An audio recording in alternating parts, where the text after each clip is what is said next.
always interesting this time of year because of what comes up in memories and stuff like that. So, as you know, or maybe you should know, if you're just coming across my live stream, then well, welcome. My name is Katarina, and I am a hobbyist mechanic.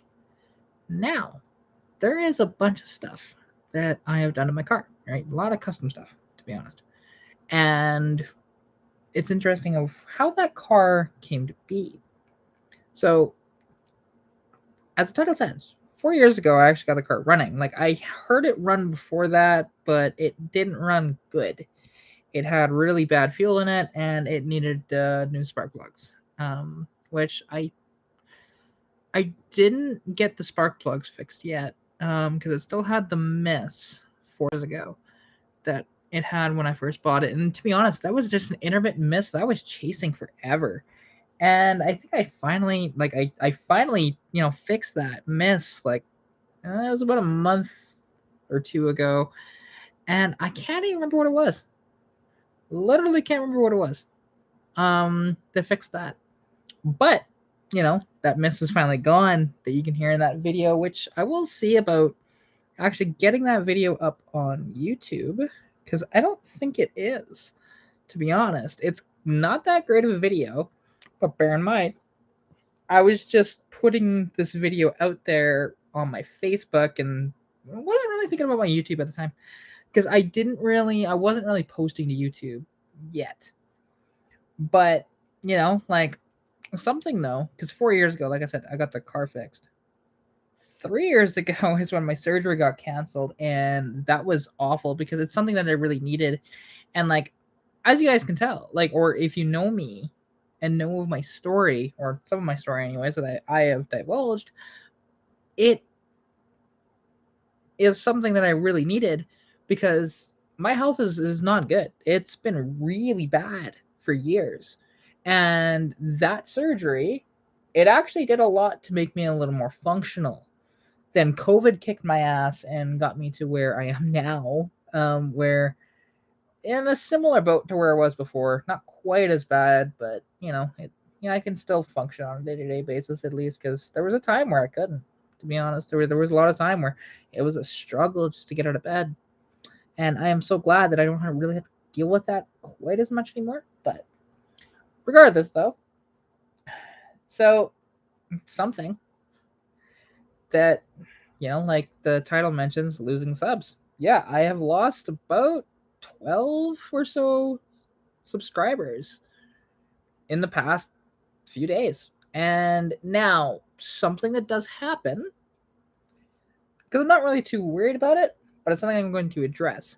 So, when losing subscribers, because some people will get really bummed out by it because they think, oh, people are not wanting to, they're not wanting to be subscribed to the channel anymore. And that's not always the case, because I have come across actually where YouTube has unsubscribed me from channels that I just haven't watched in a while. Like fun fact actually. So the shirt I'm wearing, Turlo's Garage, that's one of them. He's honestly, we're YouTuber sort of buddies that way. And he sent me this and stickers and a couple other things. Like I have one of his stickers actually in my bedroom. And it's one of those things. And like YouTube decided it was going to unsubscribe me to Turlo's Garage because I wasn't really watching his content as much as I did for a while. And so it just unsubscribed me for some reason. So those 12 or so people may have just been that. They may have just been spam accounts. Who knows, right? I'm not really too worried about it though, because the trajectory of my channel is still way on the up. So, there is going to be stuff like coming in the future to the channel and stuff like that I'm really excited about, and like even next weekend should be fun because I haven't been able to do a swap meet video in a while, and I'll likely be filming a swap meet video. It's just so cool to be able to do that, because swap meets are fun to go to, and like because I'm not buying anything, I don't have any money for that, and even then, what would I buy? There's mostly like I don't need anything for the cars. Like, granted, it'd be nice to have an 8.8 rear end for Lilo and maybe a AOD tranny, but it's not like something that I can really afford right now, and it's not a big deal. I'm not really looking for that at the moment. It's totally fine. So yeah, it's just one of those deals. And I'm not really worried about, like I said, the trajectory of the channel is still in the up, so I'm totally cool with that. And so, like, it's interesting though, because with the car, like 4 years ago, I got the thing running for the first time without. Actually, no, it was jumped. Like, we had to jump it off of my dad's rental Sentra at the time because he didn't even have a vehicle then, because his not the Magnum. Hang on. That's right. His truck got stolen and we had just recovered it, but it was still going through the insurance stuff at the time. That's what it was.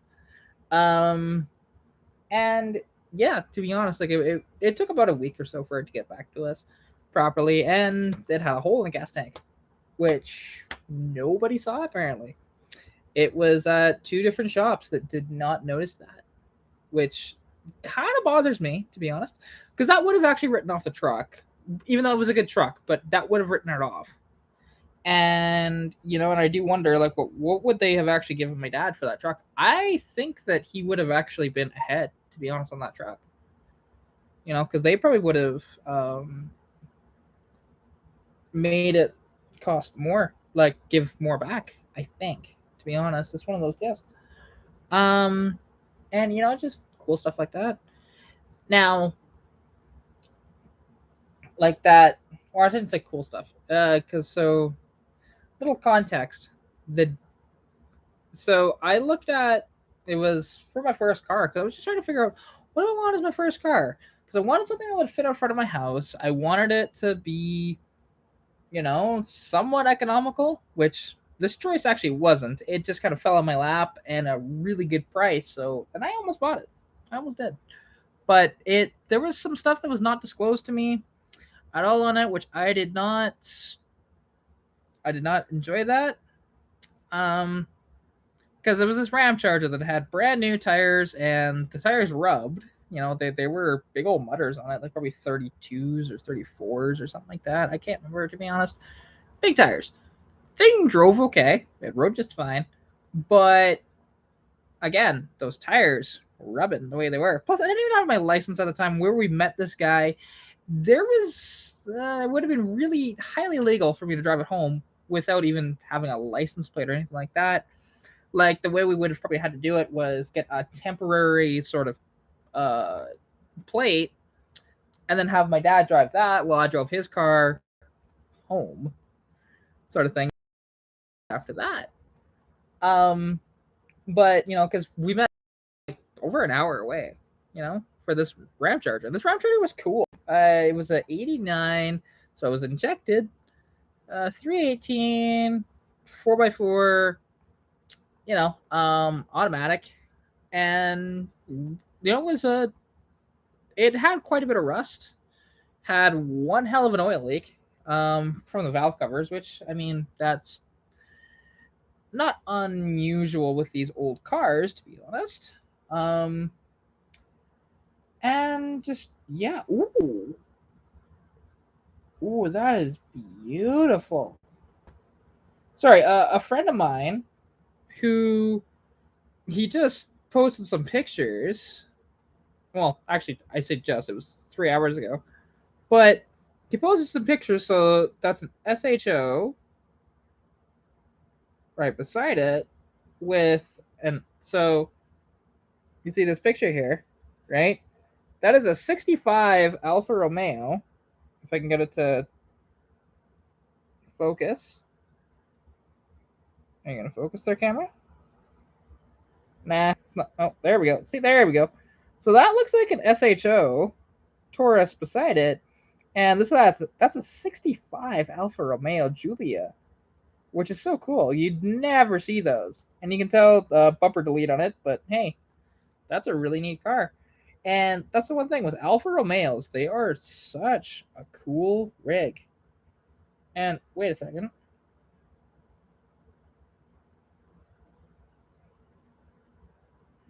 Wait, what? Oh, I thought this was somebody else. Okay, I was very confused looking at this picture because it said BC on the license plate, and I'm like, wait, what? Oh yeah, right. Different friend. I thought it was my friend in the States that has all those Dodge or Ford Durangos, which I don't know how he keeps finding them. So, for if you don't know, I did have a video on my channel about the Ford Durango, which they were only. It was sort of the replacement for the Ranchero, sort of.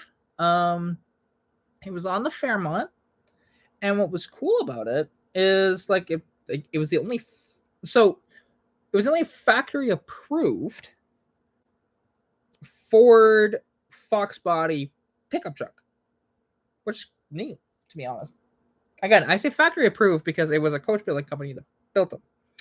And, they all had the 200 inline six, they all had C4 automatics, and they all had a 6 3/4 with a rear end with 273s, And it's very interesting that they chose the inline six rather than putting a V8 in it, which, granted, the V8 at the time was only a 255 V8, really did not produce that much power. It was like 120 horsepower, actually the least amount of power that any Mustang V8 ever made, because prior to that, they all made more than that.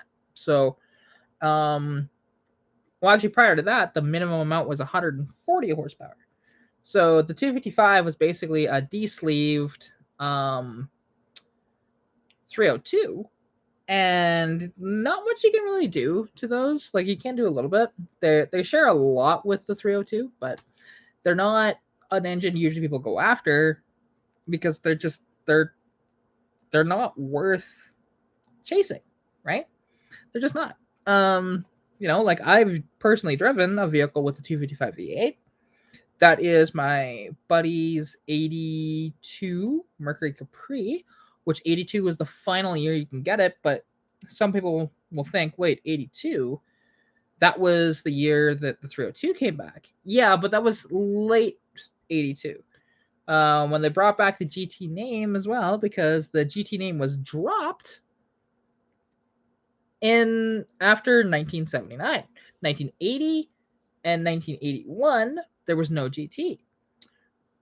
And now in Canada, we had Cobras, but still not technically a GT. And some people will, if you're an American, if you don't know, yes, Canada had Cobra Mustangs for the Fox bodies pretty much all the way through the run of the Fox body, which is interesting. Where in the States, you guys didn't get the Cobra name until, what was it, 91, 92, somewhere in there. So it is interesting, right? And yeah, like, and the thing is, though, with the Canadian Cobras, they're not factory Cobras.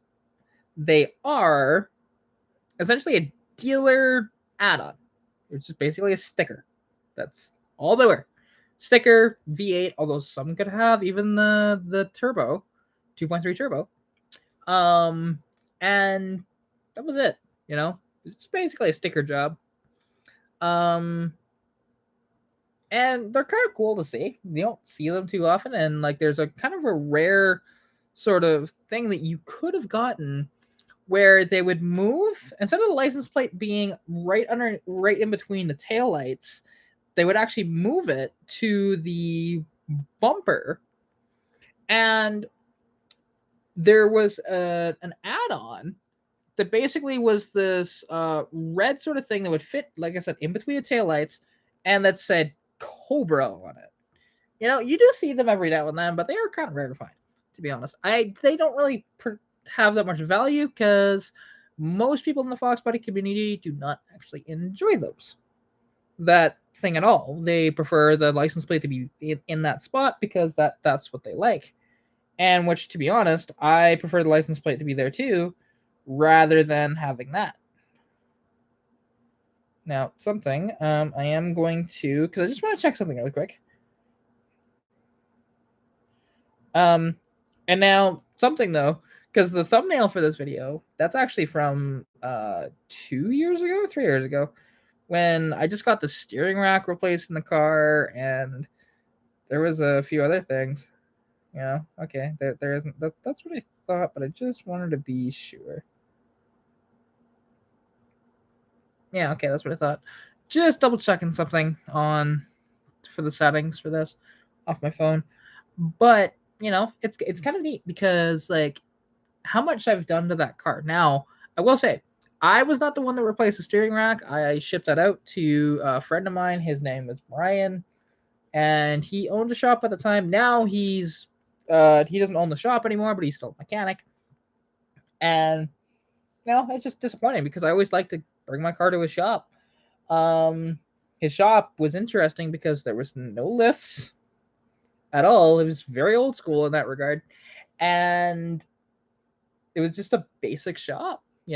Couple of bays, and just the location of it was kind of convenient because it was just right across the bridge. And you know, my Civic was there for a while, but he never really touched it, and I wish he would have, because you know because maybe he would have been able to have a line on some parts that it needed better than us, which he was enthusiastic about working on it, but it sat behind his shop for months, and we just were tired of it, and we pulled it.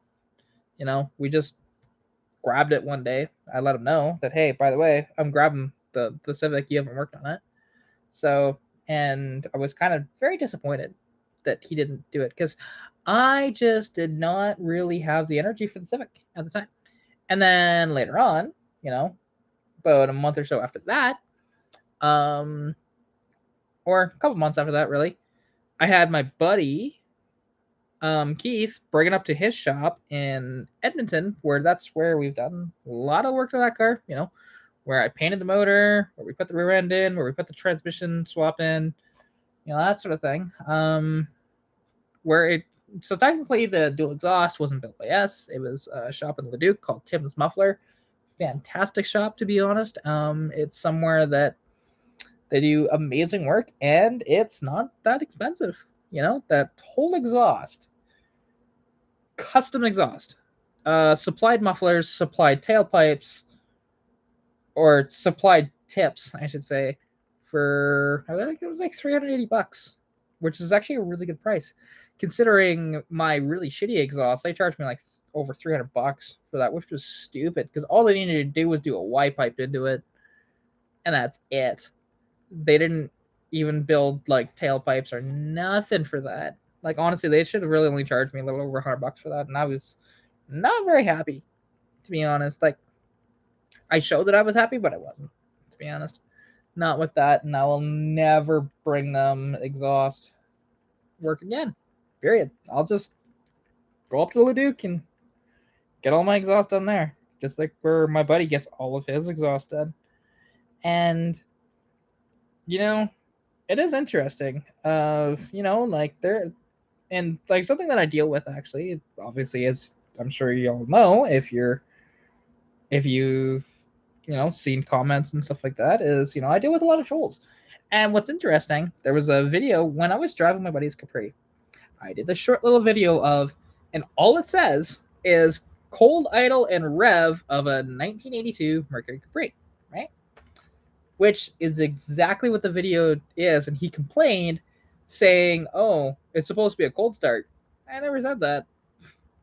Literally says cold idle, not cold start. And he's saying like how easy or hard it is, and going, I've already done cold start on that car before. It's on the channel. I didn't tell him that, but he should know, or he can just look, find it. It's one of those things. But I'm really excited for what the future holds for the car. There's going to be a lot of stuff happening to it within the coming months.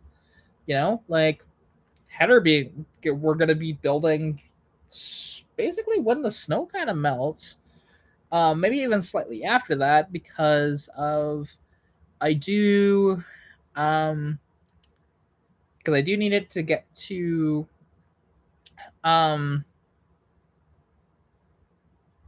do need to get to what the Dino Day in May, which I actually need to look. What date is that again? I should save it on my phone because I just forget, to be honest. I think it's May 13th. I think so. I've talked about it so much. I should know. I should know. But is it May 13th? It is May 13th. There we go. So I'm going to put that in my calendar. May 13th. And let's go Dino Day Devon. There we go. Save. Perfect.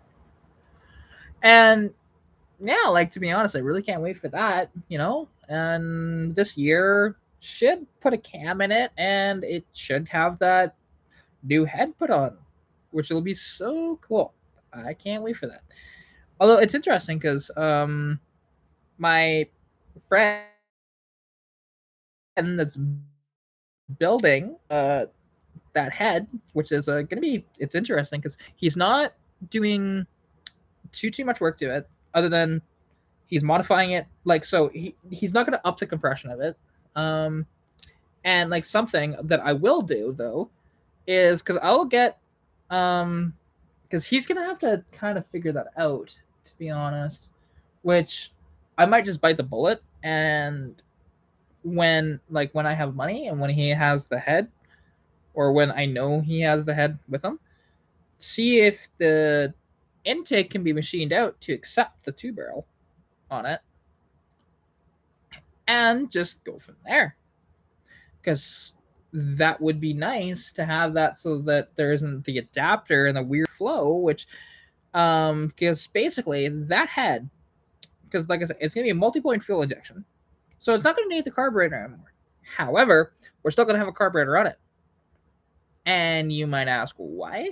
Well, it's going to be kind of neat because we're going to use a carburetor as a throttle body, which you can do. It's a very interesting thing that you can do that.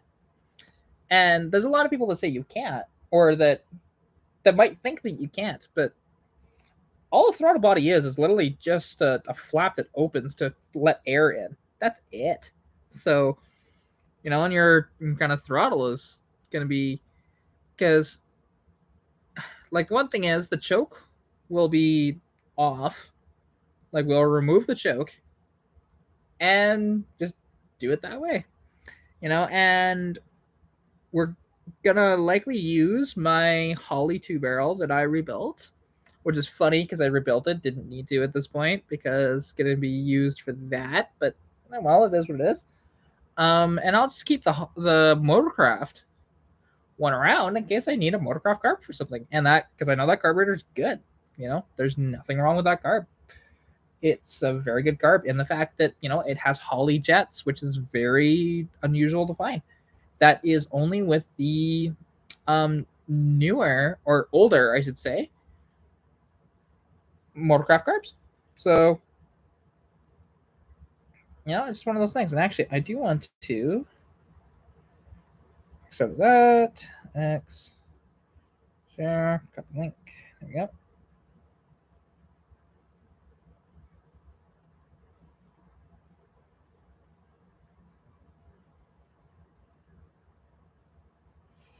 Yeah, although like it's actually interesting when people are trying to sell stuff and they don't know the values.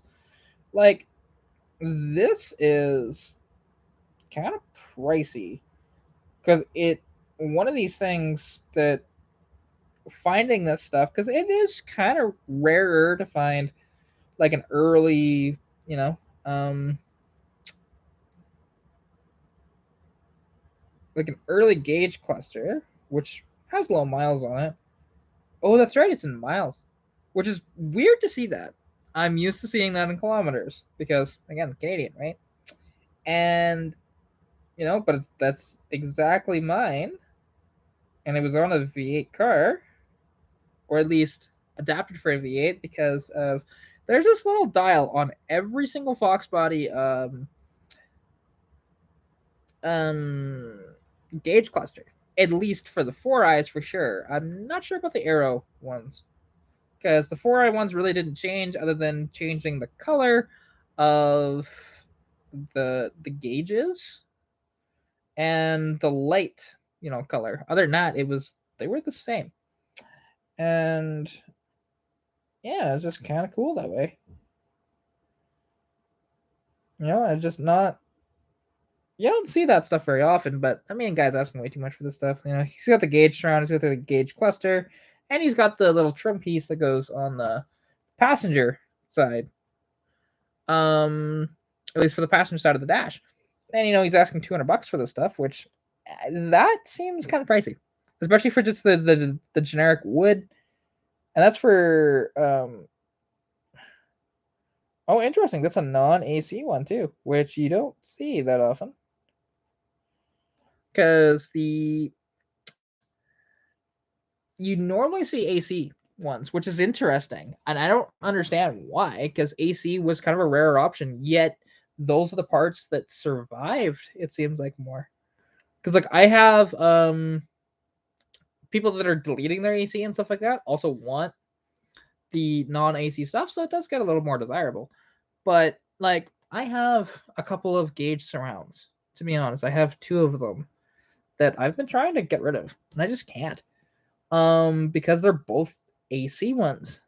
If which I have one AC car, and I could just save it for if one is just missing it all together, or if it's an AC car, then there you go, boom, done, right? But I don't know. We shall see. It's one of these things, and I should message Roy Marco, because with the swap meet, see if he's going to be there. Because if so, I might bring a couple things to see if I can just sell them, even just give them away for all I care. Like it'd be nice to get some money out of them, but realistically, there's just some small Fox body parts that I have lying around, because I have a few that I don't need, and I'm not. There's no point keeping them around because they're just kind of more common parts. And because he normally has a table at a lot of these swap meets, but I'm not sure if he's going to be at this one, so I want to ask him that.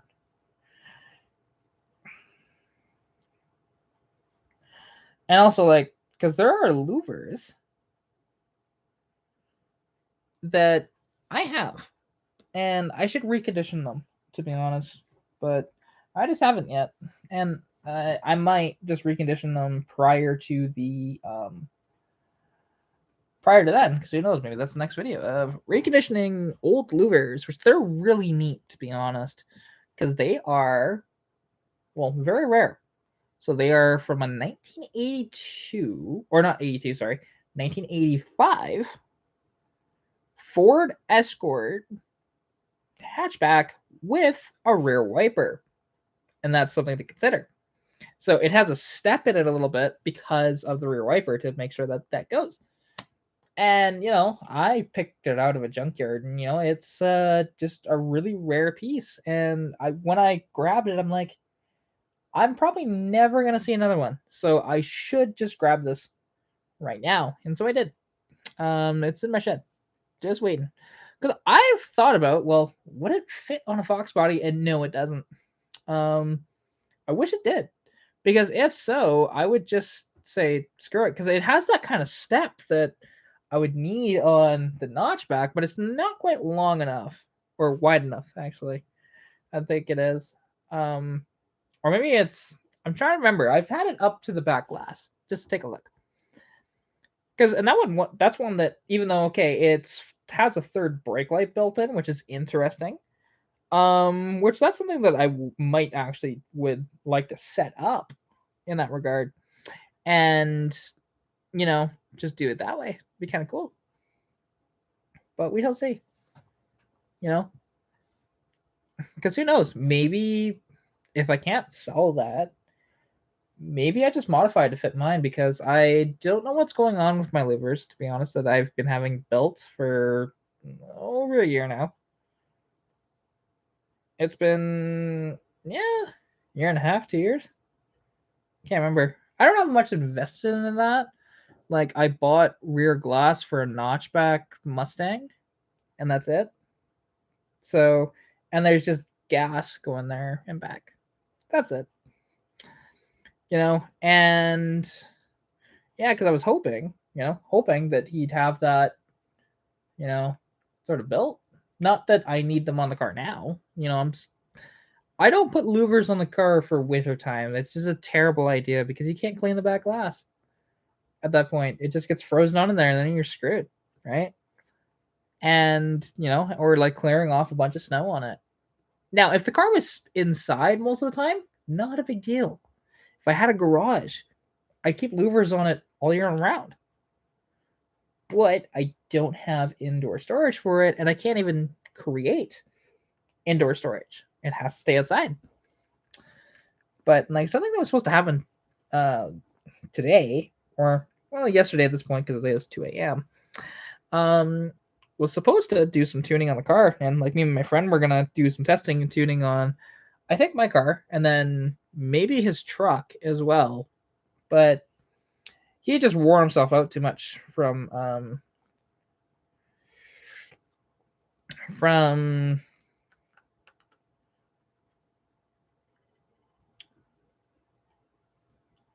that's where Brandon doesn't work.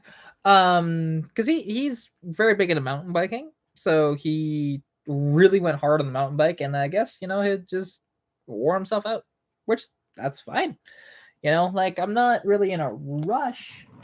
I would like to tune that carburetor though a little bit, or like there's stuff I want to do to it, and I might just do it myself because there's stuff that I can do because I do want to see. So change the PCV source from instead of from the vacuum modulator on the end of the intake, switch that to being on to the carburetor, which I'll have to have a reducer on it and make it work that way, but it should work. And then swap the vacuum source from the carburetor to that vacuum distribution block. Because what that would do, because you might be wondering, why would I do that? Well, because it's the difference between ported vacuum and non-ported vacuum. And because right now there is a delay from it being from the carburetor. It is a delay, which is that's how the factories did it, right? But a little hot rodding trick is if you have a vacuum source that goes to your intake, do it because it's a cleaner sort of thing, and you'll get more vacuum that comes through that. And instead of there being much more of a delay for the vacuum advance in your carburetor, you'll actually have it instant, right? So I would gain acceleration and to a certain degree should gain fuel economy. The reason being is I shouldn't have to use as much throttle to get up to speed. So that's a bonus, right? Or I might still use the same amount of throttle, but I get there faster, so less time fully mashed. Because I do that from time to time with the car, to be honest. I do like driving it full out when I can. Even just to get up to speed, I do that every now and then, and it's just kind of cool.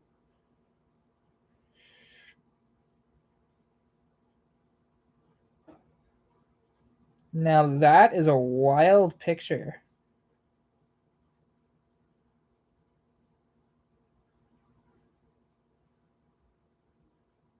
So apparently, this picture, I'm going to show this on screen because this is really cool. So Richard Lasher, he was a Boeing employee at the Frederickson plant, and in 1980, he was driving his Ford Pinto on his way to ride his dirt bike around Spirit Lake when Mount St. Helens erupted in front of him. And he took this picture May 18th, 1980, when it erupted. Which, look at how cool. If it'll focus, come on. You can do it.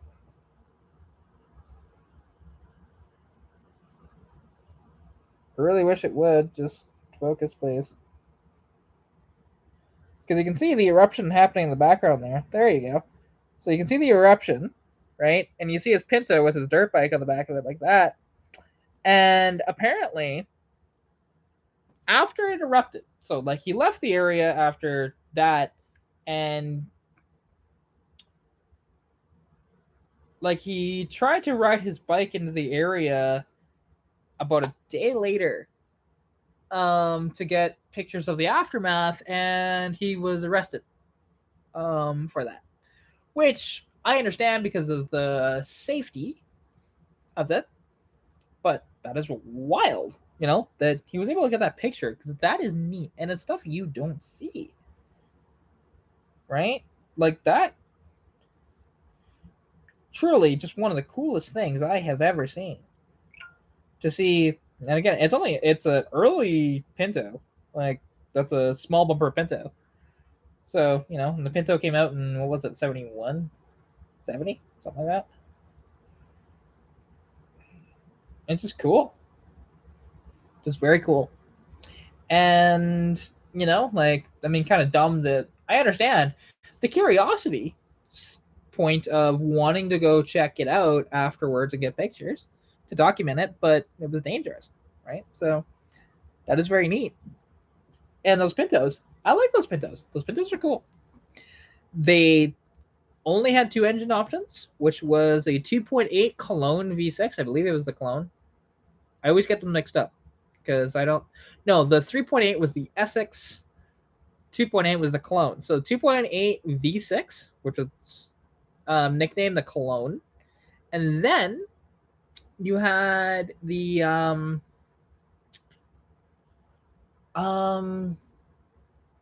and you had the 2.3 Lima, and those are the only two engine options. You could have a 4-speed manual, or you can have a 3-speed automatic, which would have been probably a C4, because I think the C3 didn't come out to the 80s. So, or maybe not. May have been a C3. I don't know that, actually. I'd have to look that up. But regardless, pretty cool. And like those Pintos, people built the hell out of them, and they did have a problem when they first came out. And engineers, noticed this problem, and Ford didn't care. They thought that which I don't know why companies keep doing this. They've done it a few times. Ford has done this a few times too, where because the Pinto was kind of the first one to have an issue, where so when they got rear-ended, they would typically actually explode the gas tank, or at least catch fire for sure. It was almost like just about a guarantee.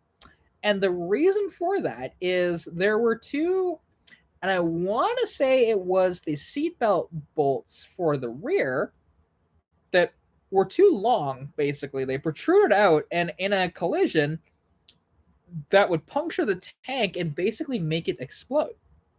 So you saw these memes about that, like back in the day where people were making memes.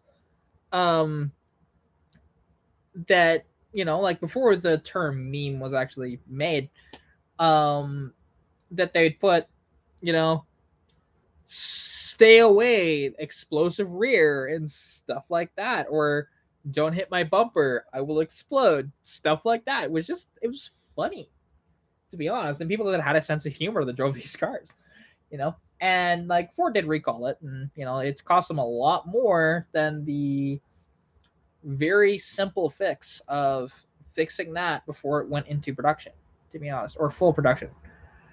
Just dumb. Like, I don't know why Ford did that.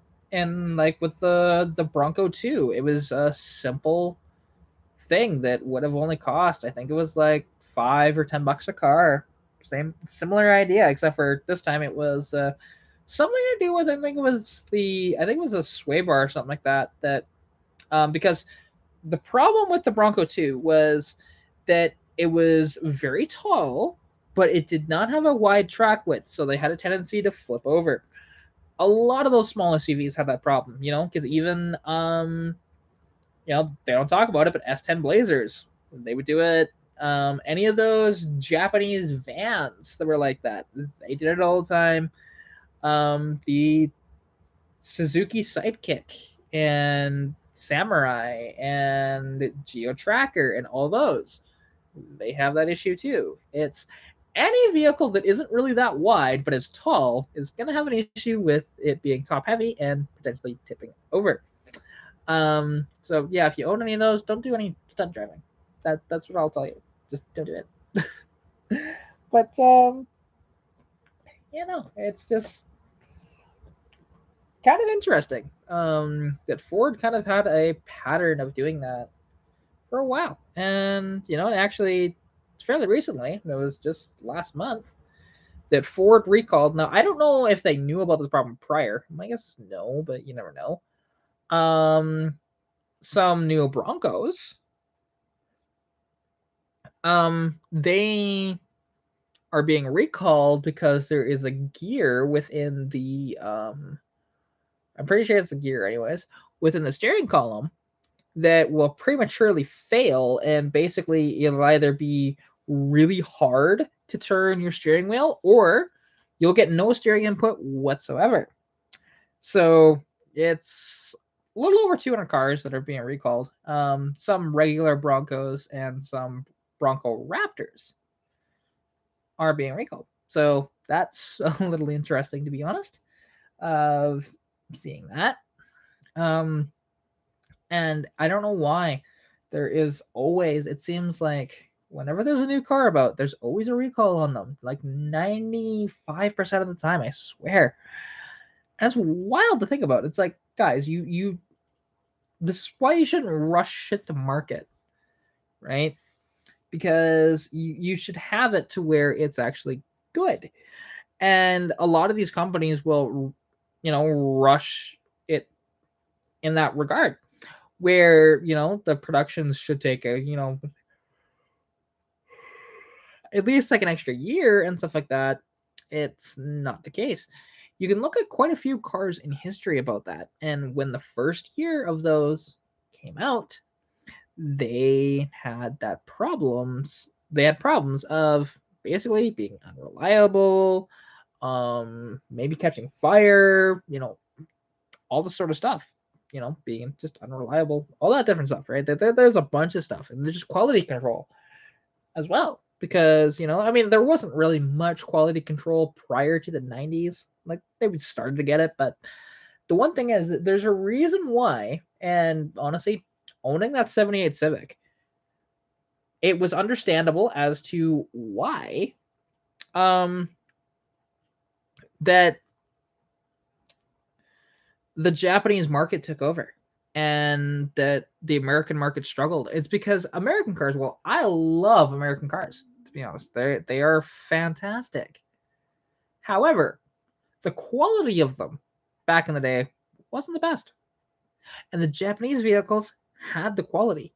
And that is something that made them sell so well. It wasn't just their fuel economy and their price, because it wasn't just that.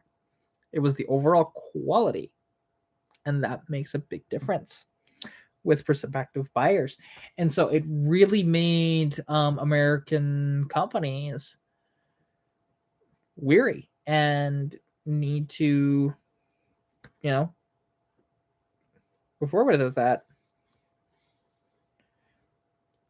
Oh, exactly. Like, to be honest, or at least not the first year for sure. Let it get, 2, maybe 3 years old, and then get it, because then or typically that's when they have the bugs worked out. Because anything that is sort of made from a factory nowadays, that's typically what it takes. It's usually about a couple of years, at minimum. Which, and it's just very interesting of why they can't get that before it comes out. Because it costs them so much more money. When you recall a vehicle, it costs a lot of money to do that. And it is just surprising that that's what these companies think of, you know? But it's one of those deals, where that's just what they do and it's fine. Like, it is interesting with the car companies because honestly, like, they always think that it's going to cost less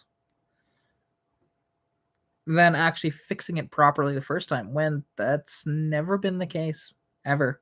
And there's multiple times that's been a problem, because like Fieros, when they had the 4 cylinders, so the 2.5 Iron Duke as an example, the early years, it was for about 3 years of production, that they would catch on fire. I believe it had to do with an oil line that, would corrode easily, and it would leak onto the exhaust and catch fire. If I remember correctly, that's what it was. It may have been a fuel line, but I want to say it was oil, but I could be wrong. Like I said, there's a lot of knowledge up here, and sometimes it gets a little jumbled. But and it's quite interesting. And like I like a Furo. Although if I'm gonna have a Furo, I'd want the V6, but the V6 is not actually that good. So you'd want to swap that V6, and I'd probably do what everybody else does, 3.8 V6. Or honestly, no. You know what? No, I wouldn't even put a Buick V6 in that thing because it'd be a pain in the ass to change spark plugs in it. To be honest, I'd want a 4-pot. And a 4-cylinder that would work good in that. So honestly, just take any Honda motor, B18, a K20, K24, B16, take your pick. They're all good, would be good engines for that little car. You'd have the reliability standpoint and really easy to work on, because it's nice and small, and everything is really easy to get to for the most part. That'd actually be really good. Because I have seen. Oh yeah, like, to be honest, I don't know if there actually is a new car that is currently sold that doesn't have problems out of the box. I truly don't know. Like, you hear all the time of problems with new cars, and it is interesting because, like, the old cars, didn't really have those problems that the newer cars tend to have. And I do wonder, with all the computerization and everything, if that is actually the problem of overcomplicating it, and that is what's giving these new cars trouble. Because look at how many computers it actually makes to build. Just even a regular sort of, take a random car, let's just say a Honda Civic. It's insane.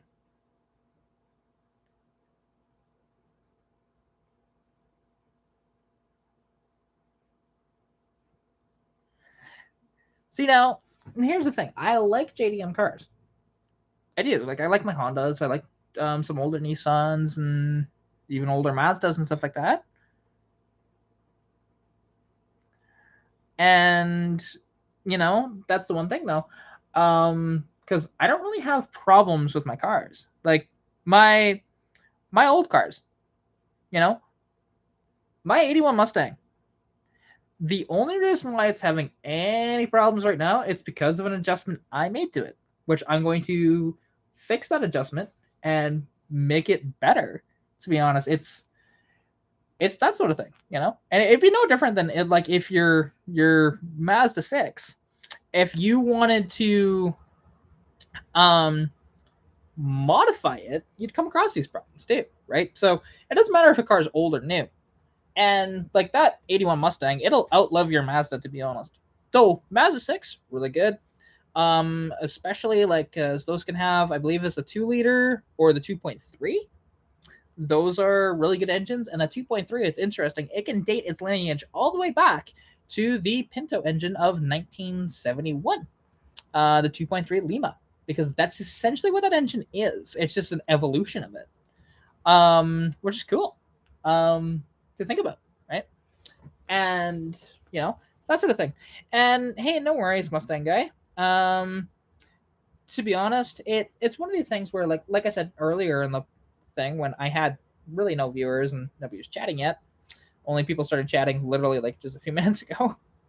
But yeah, like the subscribers I've lost about 12 within the past week. But I'm not too worried about it, because sometimes YouTube itself will do a cleanse on its own, and it is one of those deals where it's not actually people leaving, but it's, if people aren't watching my videos, sometimes what'll happen is YouTube itself, over a few months, like if somebody hasn't watched a video in a few months, it will actually unsubscribe them to my channel, which is kind of annoying. I mean, like, I've had it happen to me, to be honest, where, like, As an example, shirt I'm wearing, Turlo's Garage, right? I realized recently that like I'm not seeing his videos in my feed. What the hell? And it actually did unsubscribe me to his channel for some reason. I don't know why, but other than that, because I hadn't watched one of his videos in a while, and that was my guess, is just that way. And hey, that right, it is, and it's very, very annoying.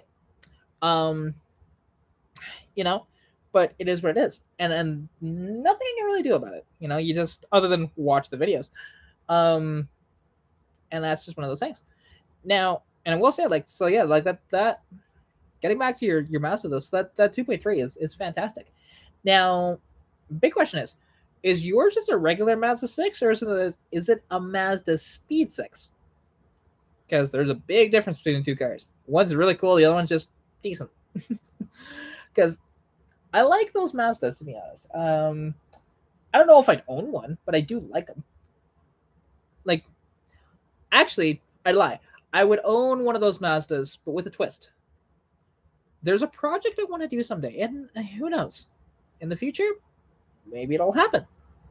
I want to grab. Now, the problem is trying to find a rust-free one is impossible. Just a rust-free Mazda in general is literally good luck. That's true. They can. You do have to. They are very temperamental, but when you know, like when you do the work to them, they can actually be really good. But oh shit. It's how it goes though, right? Um, you know, but hey, just keep at it, keep posting, and you will actually get more subscribers. That's how I did it. I post a lot. There are people that don't have to post near as much as I do to get the subscribers, but I just go hard at it, when I can. Like through the summertime, yeah, expect to see a lot more content than I'm putting out now.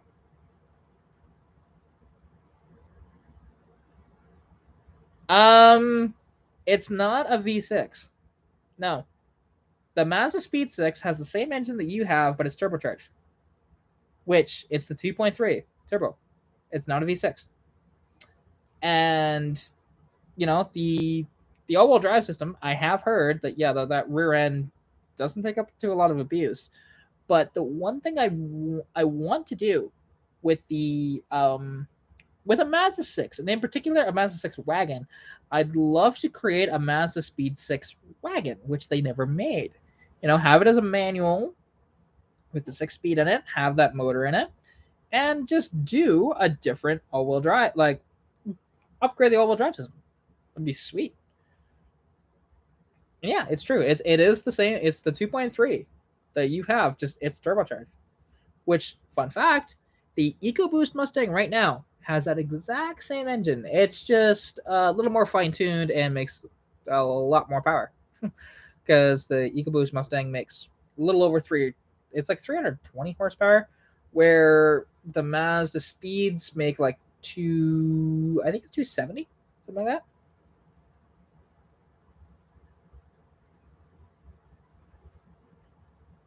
that. See, we actually did. So Mazda for a while was trying to figure out what it wanted to do, because it had its Halo car, the RX-7, that had just went out of production for North America. The RX-8 hadn't come out yet.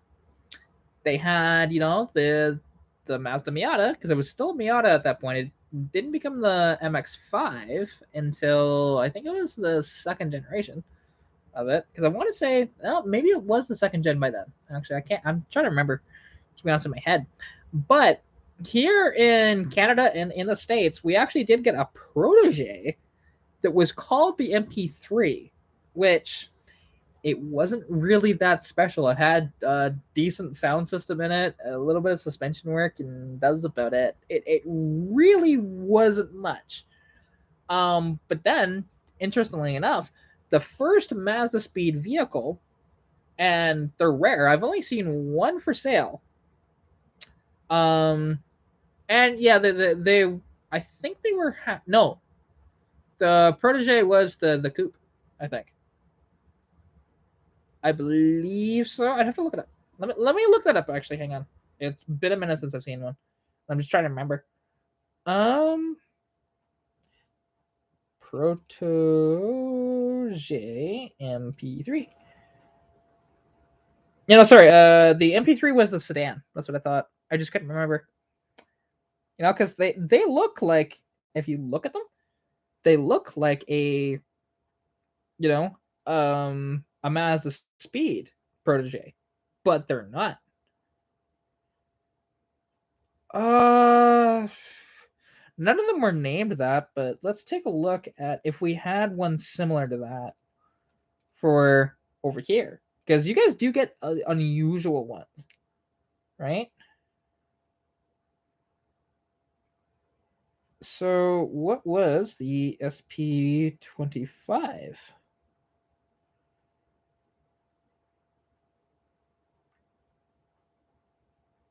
Okay, 2.5 liter. I'm not sure if we got this, to be honest. Like, because just looking at it, it's not. Okay. So it didn't have like a lot of power.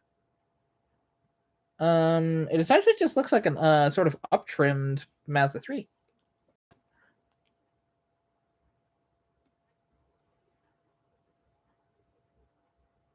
I have never seen one. Okay, so there was the one thing is with the Protege, I will mention. So the Mazda Protege, I think it was about from like I want to say 1998, maybe 99 to like 2004. And then it was replaced with the Mazda 6 after that. And but with those, because like the Protege, they had some special editions, but like the two that I know of is the Mazda Protege MP3 and the Mazda Speed Protege, which was 1 year only in 2004. It is one of the rarest. They had a little 2-liter turbo, and they made a really good amount of power. It was about, I think it was like 180 horsepower, maybe a little more than that. And it made that thing freaking haul ass, and I saw one for sale that it didn't run, but it was only like $800, and I was tempted by it, and because I had the money at the time, but before I was able to really ask, so I was just trying to think, can I actually do this? And then just like, yeah, I can, and it was gone. Like literally within an hour, that ad was up and gone. Which I'm not surprised by that. Finding a Mazda Speed Protege for $800, yeah, and it wasn't really that rusty. Because Mazdas for the longest time have had major rust issues. And okay, they had a bit of a body kit. Yeah, see, we didn't get any of the really cool sort of Mazdas that way, other than some Mazda Speeds. But Mazda Speed, their last vehicle, was this Mazda Speed 3, which is 2010. So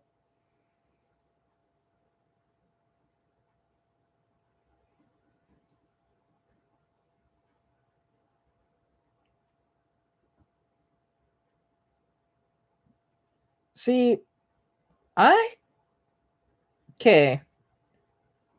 Well, to answer your question, your first question there, my 81 Mustang was my first car. So, I bought it a little over 4 years ago, by just a few days, to be honest. And so, okay, now they had a 626 Protege. That doesn't sound right, but maybe they did, to be honest. I always thought of the Protege being its own model, but maybe they did have it as a trim option. To be honest, I don't know. Like, there's some Mazdas from back in the day that I just really don't know much on. And hey, no worries. I definitely appreciate you coming out, Mustang Guy. Talk to you later. And I look forward to making more videos for y'all. But yeah, it's one of those things like, and you had a Mazda 323 Protege, late 90s, early 2000s. Interesting. Yeah, because the 323, because we did get that, and the 323 was, oh wait, like they were made in the 80s and up until the mid 90s, I think.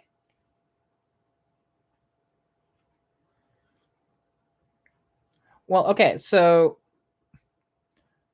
the six little breakdown for you.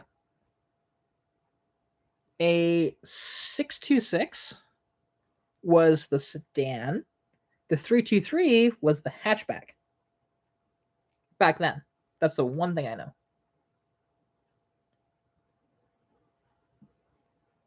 Oh, I'll have to check those out actually.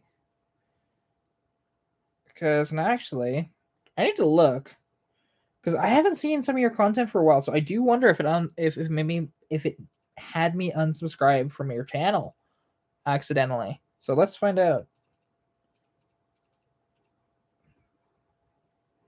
No, I am subscribed. Okay, I just didn't see your. I just didn't get notifications for your videos. Okay. Yeah, I'll have to watch. I'll have to watch that. Yeah, because it's one of those things that like I mentioned, sometimes YouTube just unsubscribes you for no reason whatsoever, or at least they don't tell you, but I'm pretty positive. So yeah, I'll check out especially your last video there. Yeah, see what the Bondo is hiding. That's always fun. Bondo is horrible, absolutely horrible.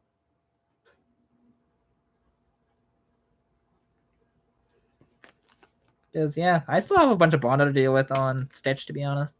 Which that's gonna be probably this summer that I deal with that. Might paint that car this summer too. Yeah, actually I did. So fun fact, I've been playing Warzone 2 and playing solos for the past few days. And I was on my dad's account and I got a 10 kill win, which was awesome, hadn't gotten a win in a while, so that was kind of fun because I haven't been playing much for well. Also, it kind of sucks to play in a squad if your mic isn't working because mine isn't anymore. So I haven't actually gone to the end of the rainbow. I haven't done that. Um, I'm usually kind of avoiding that because I have a sneaking suspicion that a ton of people are going for it.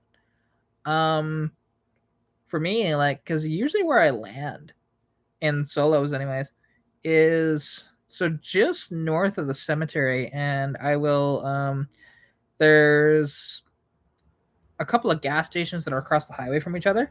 I hit those, plus there's this big building that has a bunch of loot in it that I go loot, and I come out with anywhere between 12 to about 25 grand, and then I will run up to the observatory, buy my loadout, and go from there, depending on what the circle does. That's my plan for the most part, and that's what I've been doing all day, and it did give me a win doing that. So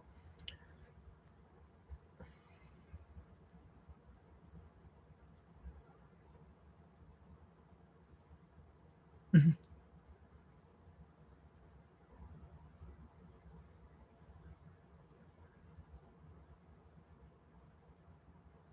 yeah, like Peter. So when we talk about Bondo, we are talking about the filler, to be honest, and that's just I because it's just the slang for it, if I remember correctly. Unless there's a company called Bondo, I doubt it though, because it's kind of like with a box of tissues.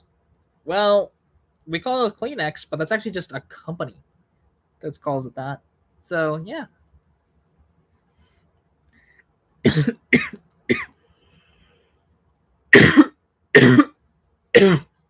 Ow, that hurt. Mm. But yeah, I mean, to be honest, like there's quite a few different sayings between different countries, even though we all speak English, at least, so like, even between like, Australia and for the most part in the UK, so like Britain, Canada, and even the States, we all have all of our Englishes are different, and it's wild to think about. Because it's all the base is the same, but there's a bunch of differences in between. And yeah, because technically, like here, it is called body filler, but we just call it Bondo.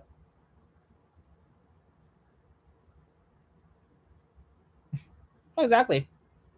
I mean, and and English is always the hardest language to try and figure out because we have so many words that are spelt slightly different but are said the exact same way, and so to learn it is quite difficult. Where compared to most other languages, they don't do that. You know, English is the only one that I know of that does that. Um,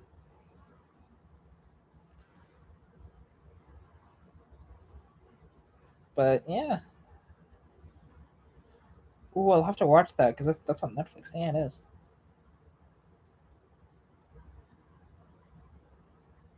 Alfonso.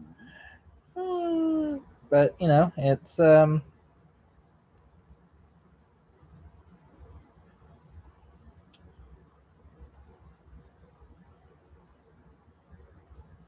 is really cool because actually, yeah, it's interesting like to see the people are starting up their car meets again, which is cool. Um, I can't wait to go to another car meet because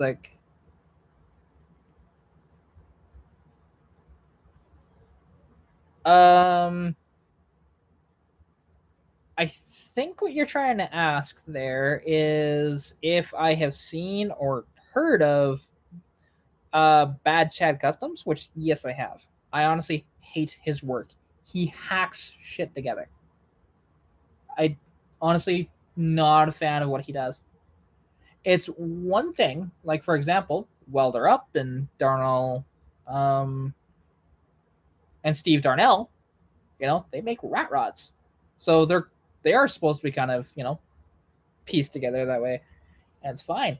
But when you're making custom builds and you're using that much bondo and shit like that, no, it bothers me what he does. To be honest, to cars, not a fan of it. Just not. I've tried watching some of this stuff and I can't because it's just hacked together. Possibly better now. Like I mean, you can kind of look at in the same way. Um, because there was a show that it's no longer on TV anymore. They have reruns, but actual new episodes they stopped this year, I think it was, and or last year. It's called Fast and Loud, which follows Gas Monkey Garage, down in Texas there. And the one thing is, when they first started out, you can kind of see how they kind of hacked stuff together. To be honest, it wasn't that good. Later on, they did much better than that. You know, um, and I wonder if he's the same way. To be honest, but it's one of those deals. And like, because it's interesting, because I actually do like for um I actually do play a lot of like Warzone 2, but it's difficult to try and stream it because you did ask about that. I've tried to stream it and it just doesn't work out for me. Like I need a bigger TV to be honest.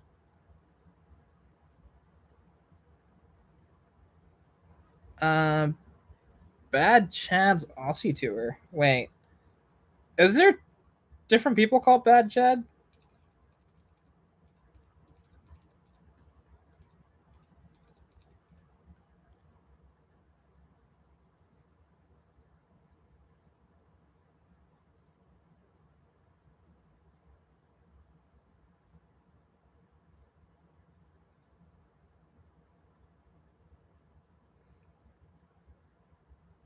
Oh, okay, yeah, that is him. Okay, and Pitbull and Lipu, huh?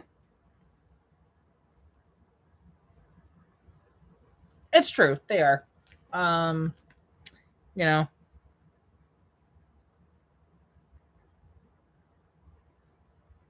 yeah, and they were. I did not like the look of them, but then also I did not like how hacked together they were. Um,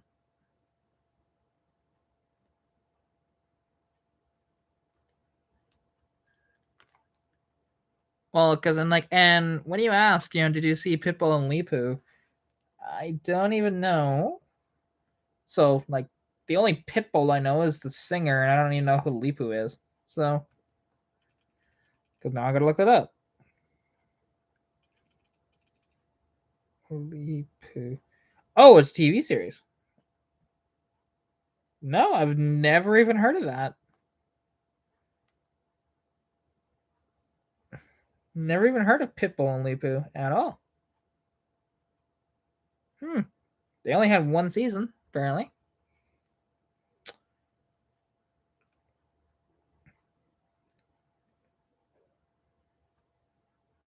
Interesting. You do wonder actually how many of those shows that only got one season, you know?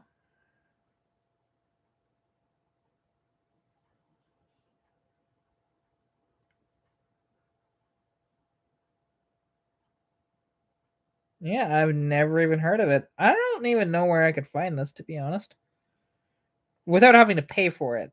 Let me preface that because I don't know if I can because I've never even heard of this. Now, it's possible that we didn't get it in Canada. This may have been American only because I don't remember seeing this, to be honest. That's interesting. And oh yeah, and Pit My Ride was definitely really horrible for the hack together shit. We all loved watching the show though, which really as a kid, those customizations. While I didn't like them, it was just kind of neat to see, and seeing Exhibit on there. Exhibit was fantastic, to be honest.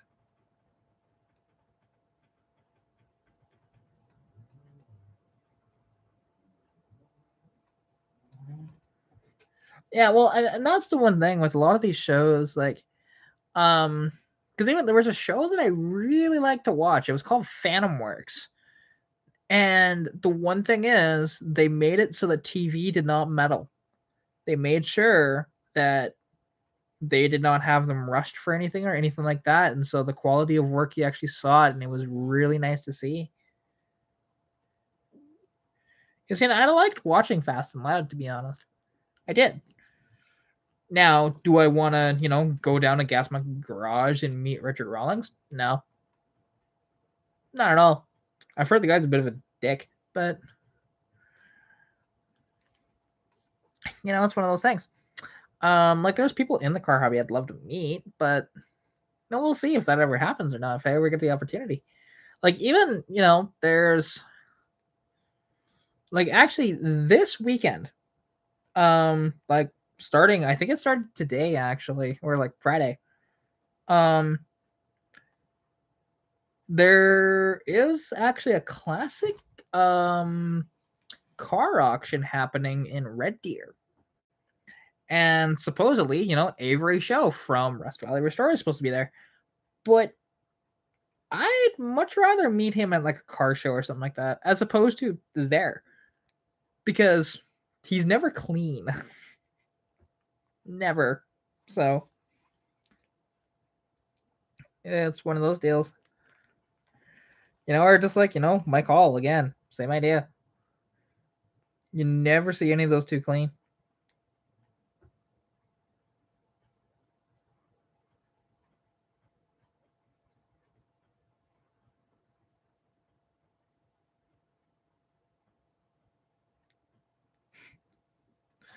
Oh, that's funny.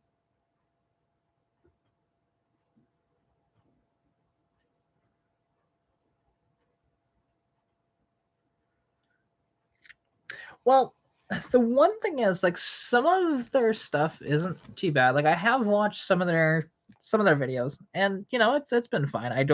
I'm not subscribed to the channel, but every once in a while, if it pops up, actually I see more of his videos on YouTube as opposed to, or not YouTube, but on Facebook as opposed to YouTube. Um, and it's just one of those deals,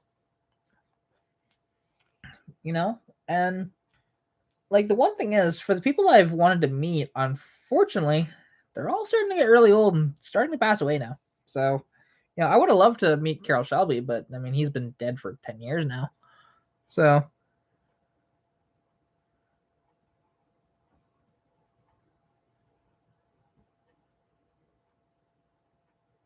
huh. Okay, I'll have to look that up. That's interesting. I am 26. I'll actually be 27 in June. Um, I don't mind revealing my age. That's fine, because there are people that, there are some people that think I'm much younger than that, and some people say that I look my age, but there's a lot of people that say no, I don't.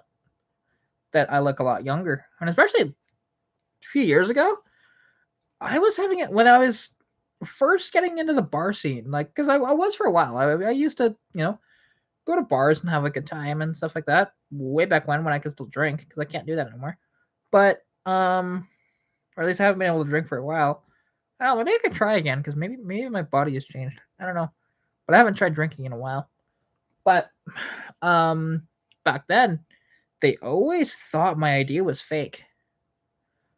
Um, and it was really really irritating because they all thought that I was like 13, 14 years old. Well, the one bouncer said that I looked 12, and that really bothered me. Like there was getting into a bar. It was in Lethbridge, and it was Halloween actually. And the way that because it was actually my friend that did my makeup. But the one thing is, because my face, if you don't do the makeup a certain way, it makes me look a lot younger than I am right now, especially. Like there are some pictures, especially when I had the short hair, it didn't help. And like yeah, I remember that night I wore an Alice in Wonderland costume, and yeah, they almost didn't let me in the bar.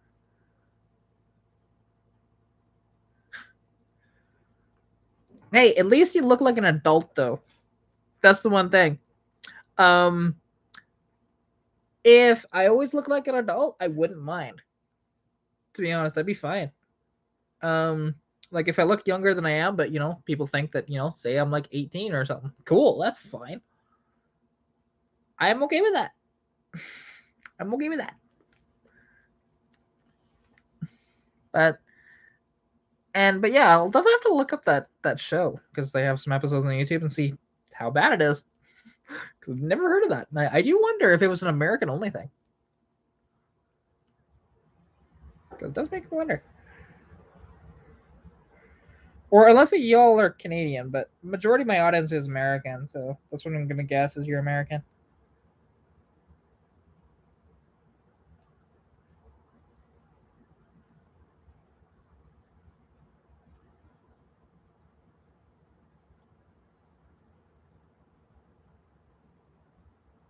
Um, so I put earlier this week, or yeah, earlier this week, I put 91 octane in my car, which I don't even know if you guys can get that low of octane, to be honest, because that's the one thing with like Europe and Australia is you guys tend to have higher octane, and I paid it was a buck 50 per liter of 91, but at the time regular was a buck 28. So well, buck 28.9, but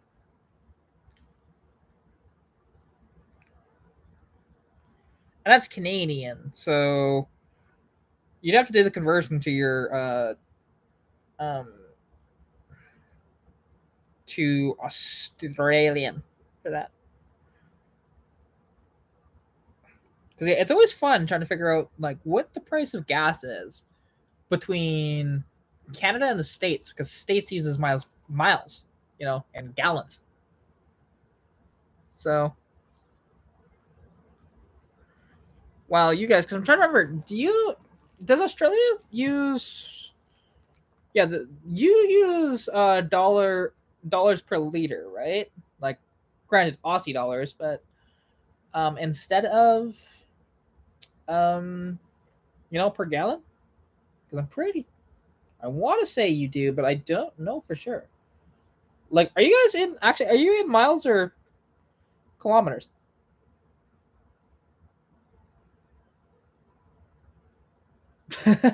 Yeah, your regular is 91. See, most stations here, that's premium, is 91 octane. So that's one of those deals, right?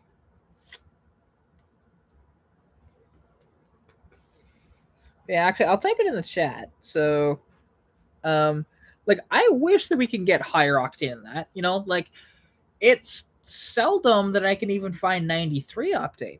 Because believe me, I put 93 when I can afford it, and when I can find it, I put 93 in the car. Okay. Now let's do the conversion here. So what is 178 Australian dollars, not to US, to CAD? Okay, so you are, for 91 octane, from what I paid, you're 16 cents more per liter. See, American is hard to.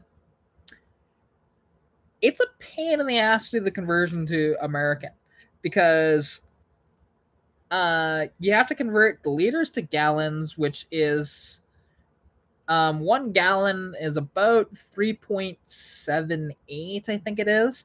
And then you have to do the conversion on the money as well. And it's such a pain in the ass. I don't like doing the conversion.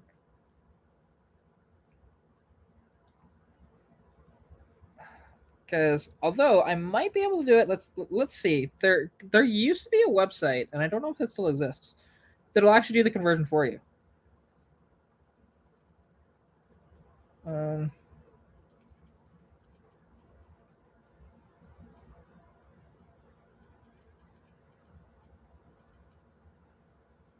there we go. I actually did find the converter here. So let's flip this. So 1.50 by 9. Okay, so what I paid for fuel converted to American, it's $4.17 a gallon. Now, if I didn't get 91, if I had gotten regular, that'd be $3.56 per gallon. So,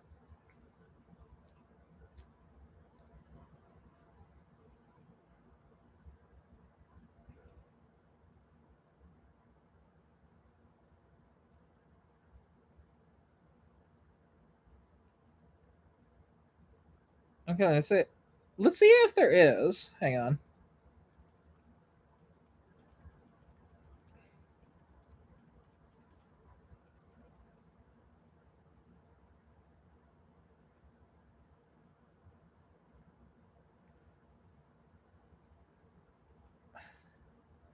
So let's see, what is that like? So we can't even find 98. Like, it doesn't exist. I wish it did over here, but it just doesn't. You will never find a pump that carries 98. Um,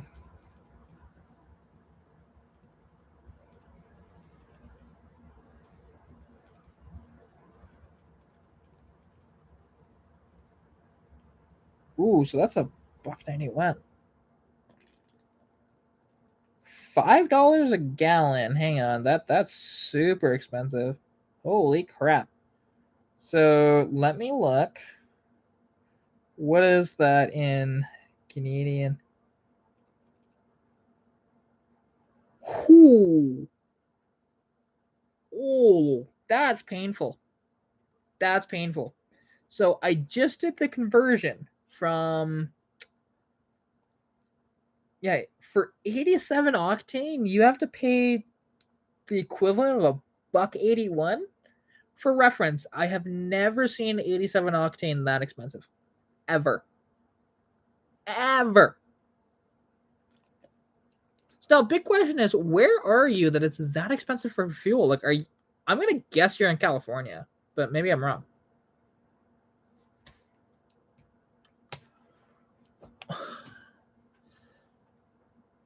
Like, that's depressing. And see, there are some places in Canada where it's gonna be about the same price, but come to Alberta, it's cheaper. Like,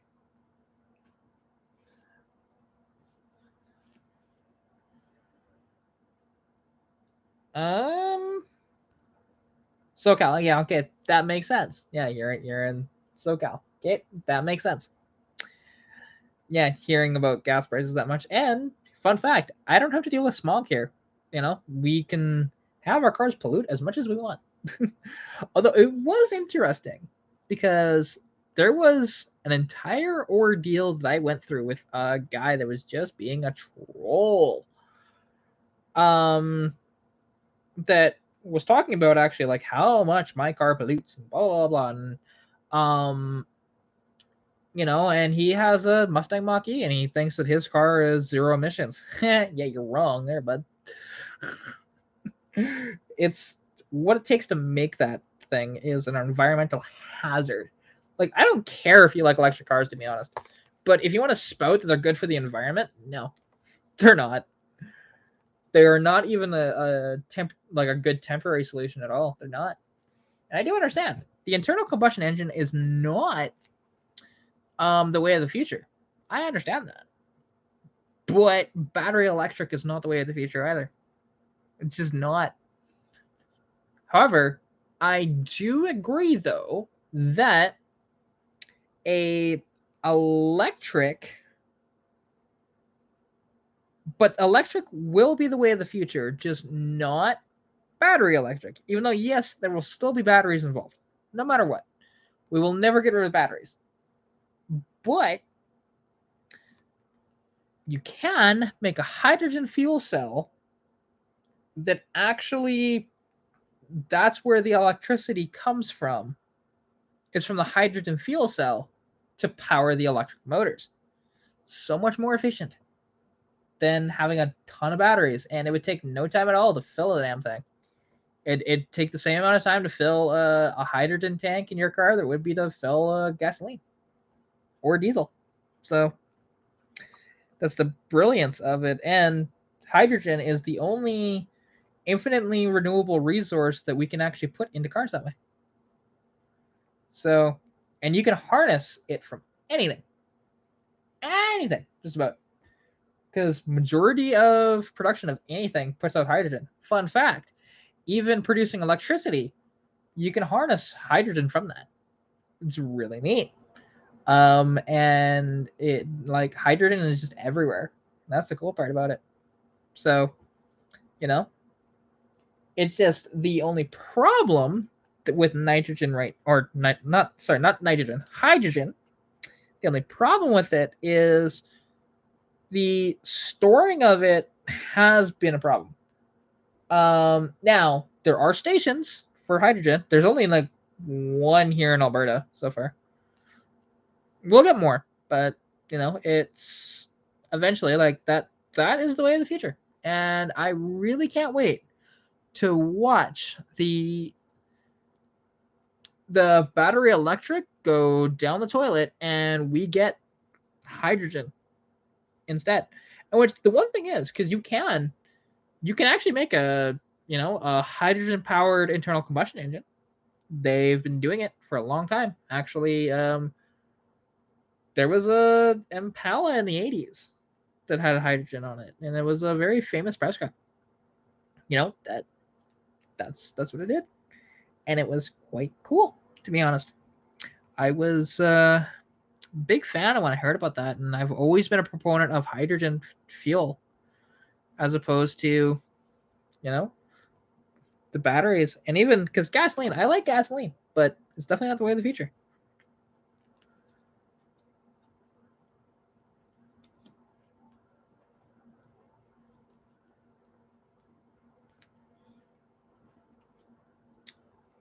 Oh, see, yeah, the one thing is with so, like I mentioned, Like,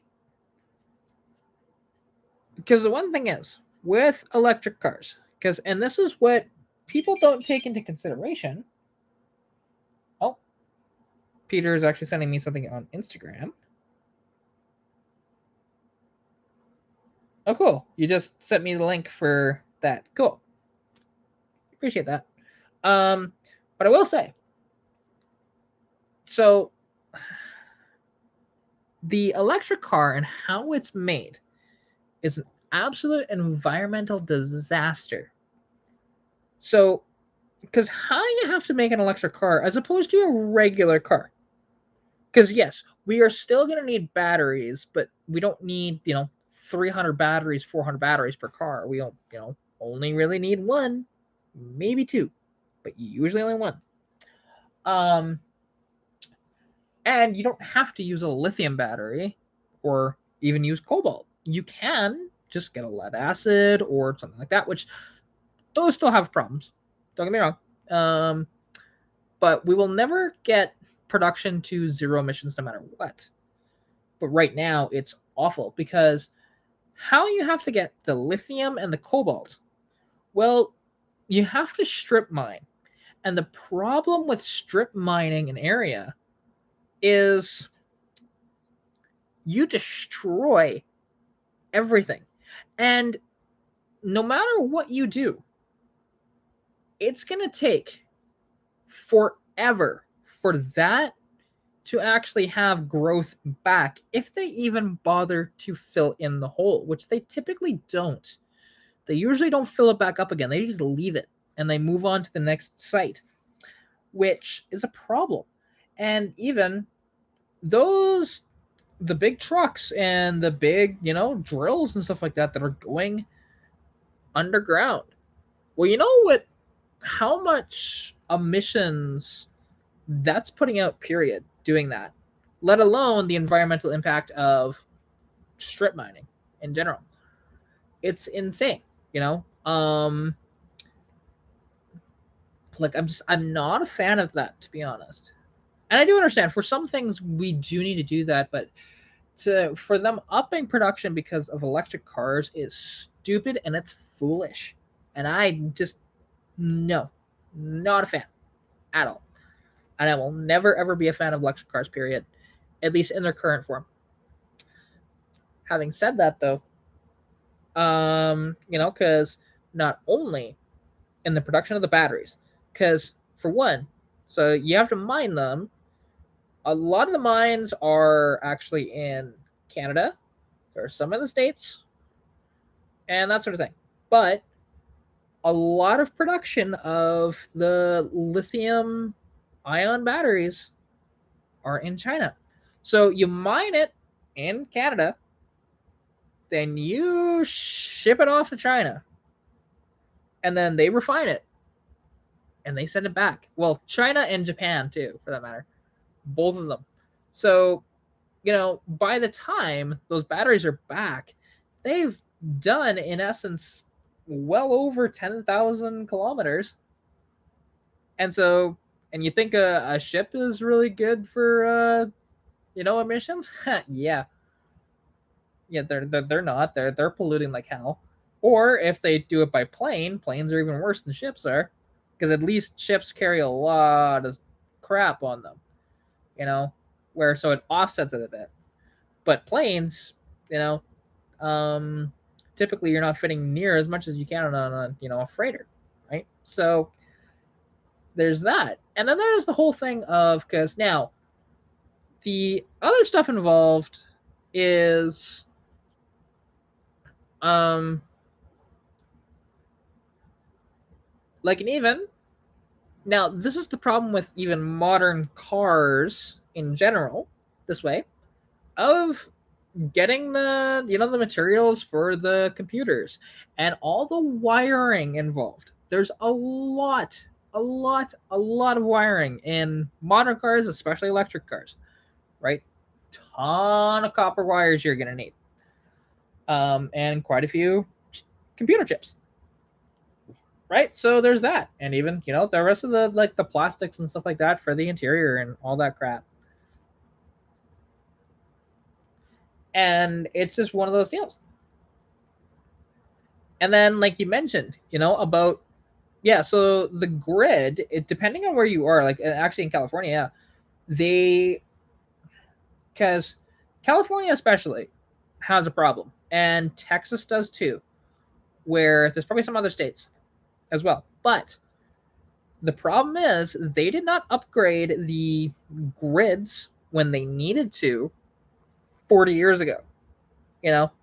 So the grids are way out of date, and they haven't done anything about it. And that's the problem, because they should have fixed them then and then keep going with them and keep upgrading. And they didn't.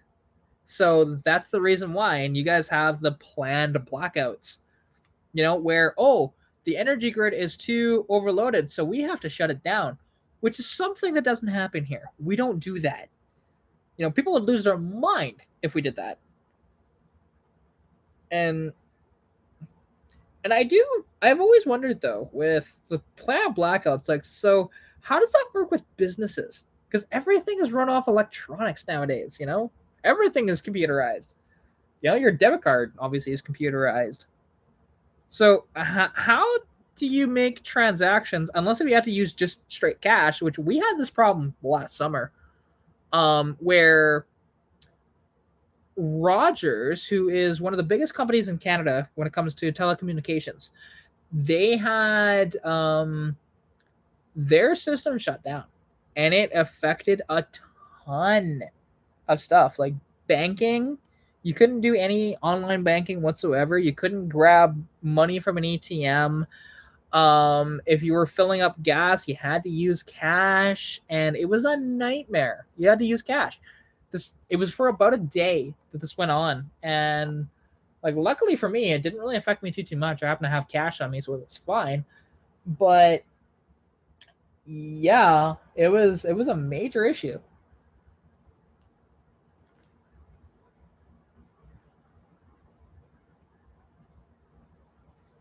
Oh, cars in general are that way, to be honest. You know, um, there is a lot of stuff that's proprietary to a lot of new cars. It's not just electric cars this way. There's a lot of other ones that you need certain computers to work on it. You need certain tools. It's just a nightmare. There's a reason why I don't go after new cars. That I don't all go after them. There's some new cars that I like the look of and stuff like that, but I'll never own. I will probably never own a car that's newer than like 2005. To be honest, I doubt it. It's one of these things. I like my older cars, and that's the one thing. That 81 Mustang will outlive any newer car. Period. It just will.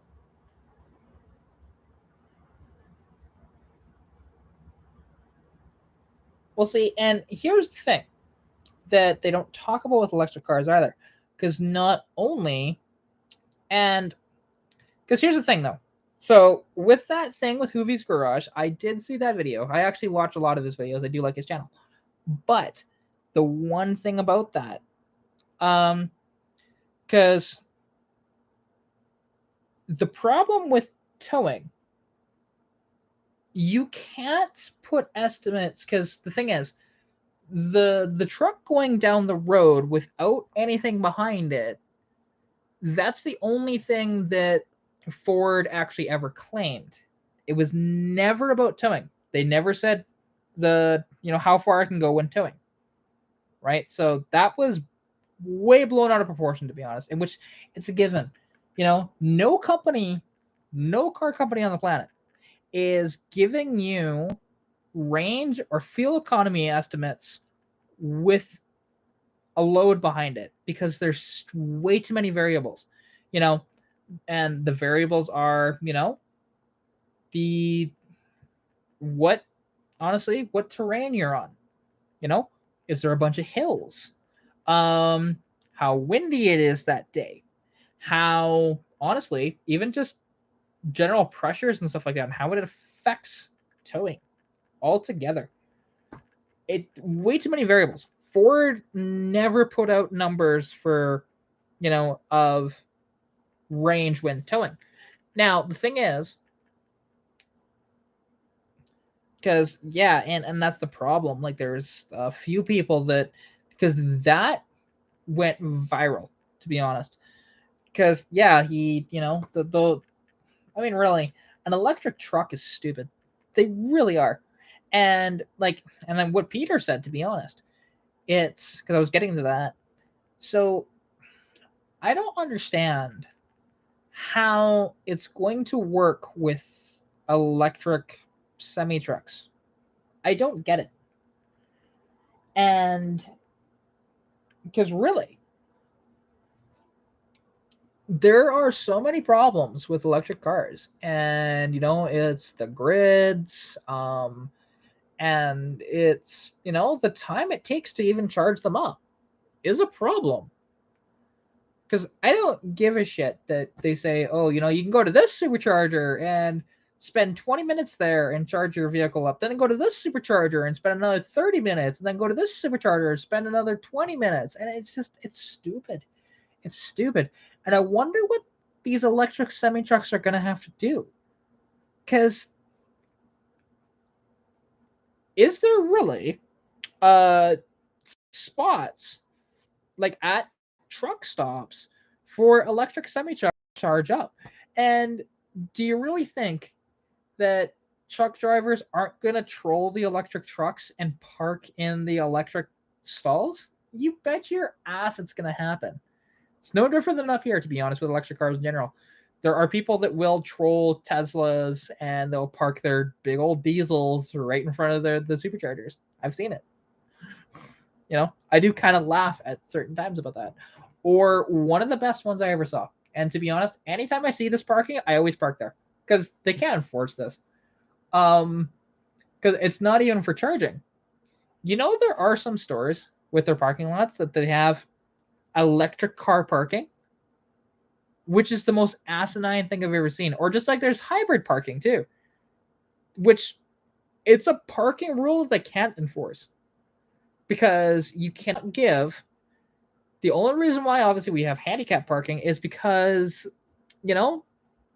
they need if you have a handicap placard, typically you have impaired movement or something like that, where being closer to the door is much better, right? That's the whole reason why they have those. And oh yeah, which is a good thing because to be honest, there are more Tesla superchargers out there than regular chargers. Period. Um, and they're making more and more and more.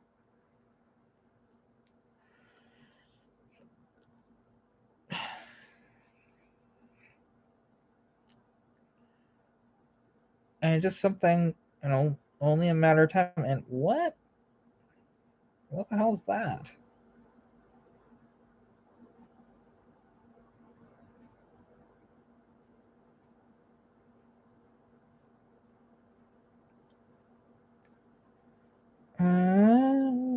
Because I don't even know what that is.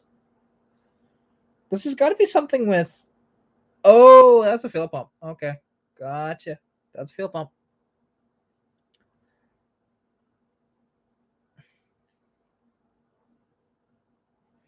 Yeah, and see now, the one thing is with that. So, what should be implemented if they're gonna do this electrification thing? They should have all the companies have the same plug. To be honest, because it's a problem. It's a big problem. Because if you don't have the right adapters, you're screwed to try and do at least those. Because the superchargers are just a lot more convenient. They're the ones that, hey, you can charge your car a lot quicker. You can fill your car in like an hour, right? But depending on how low it is. But yeah, it's stupid. And I'm not a fan of electric cars, to be honest. I've never really liked them. They're cool in the way that they're fast as hell. You know, because electric has instant torque. It'll have full torque at 1 RPM, right? That's the beauty of electric, right? That's the only thing, you know. Compared to where peak torque in our cars, we have to get we have to rev it up to get there. Like my car, peak torque from the factory was like 3,700 RPM, something like that. Something like that.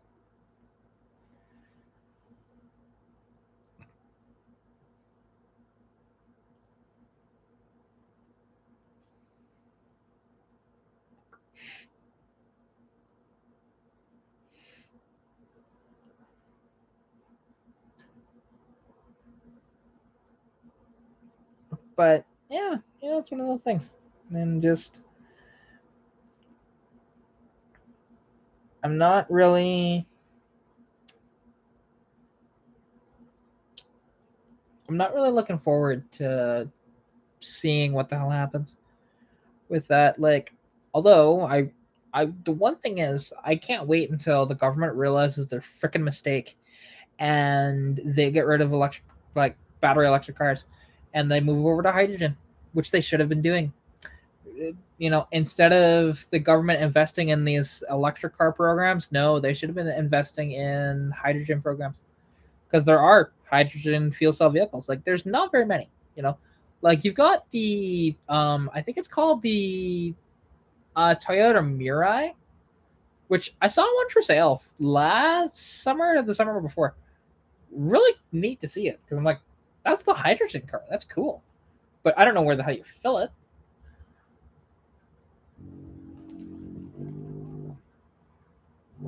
I mean, to be honest, it's something that I have wanted to do a video on, but it requires a lot of editing, and it's the reason why I haven't done it.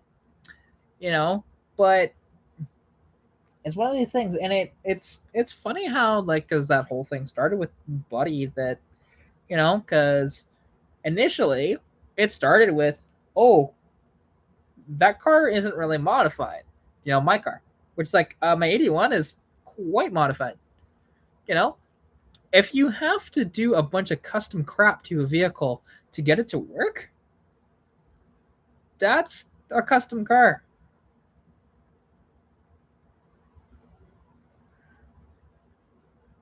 you know and, like, there's so much custom crap that had to go into that, where, yeah, if you wanted to, you could do what we did, or maybe you do it a different way than we did it. We just thought that's the best way to do it. And that transmission is what I'm talking about more, because there's a lot of custom crap that had to go into that transmission, especially the clutch fork. We had to combine 3 different clutch forks to make that work. Had to extend the mounts for the transmission and stuff like that. And the Ranger Raptor is kind of cool. I haven't looked up much on it, like, because I don't really know the specs of it. Ranger Raptor specs. I just looked this up. Okay, so 3-liter twin turbo. Okay, can we stop with this kilowatts of power and newton meters? Can we stop this crap? Thank you. There's horsepower. 392 horsepower and 430 pound-feet of torque. That's pretty good, actually. I like that.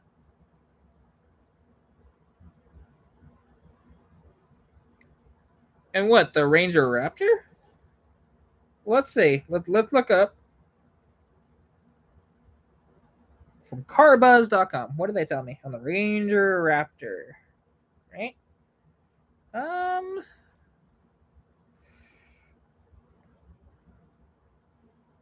I want to see fuel economy.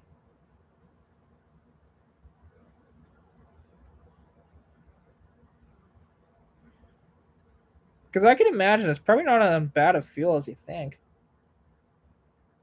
Because trust me, when I say when I think of gas guzzlers, I don't think of something with a V6 in it. Just one of those things.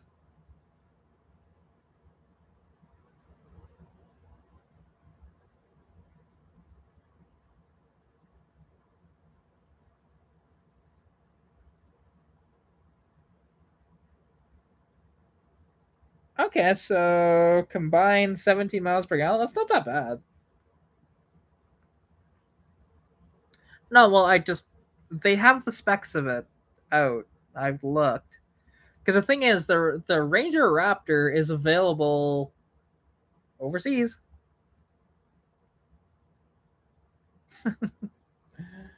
Hmm. We'll see. And now, and I get really good fuel economy in my car. It's one of the reasons why I've retained the inline six. Because if I went to a 302, I'd lose that, and I'd lose how smooth it runs. Because no 302 is gonna run that smooth. Yeah, the Ranger Raptor has been available for a few years now overseas. Like I think it's been like a year or two for sure. Um, at least I'm pretty sure because yeah, and that's the one thing. Europe and stuff like that always gets the cooler vehicles. They always do. We never got the cool shit over here because the problem with the states is so the states in Canada, we have such stringent laws when it comes to emissions and stuff like that that a lot of these really cool vehicles can't come over here.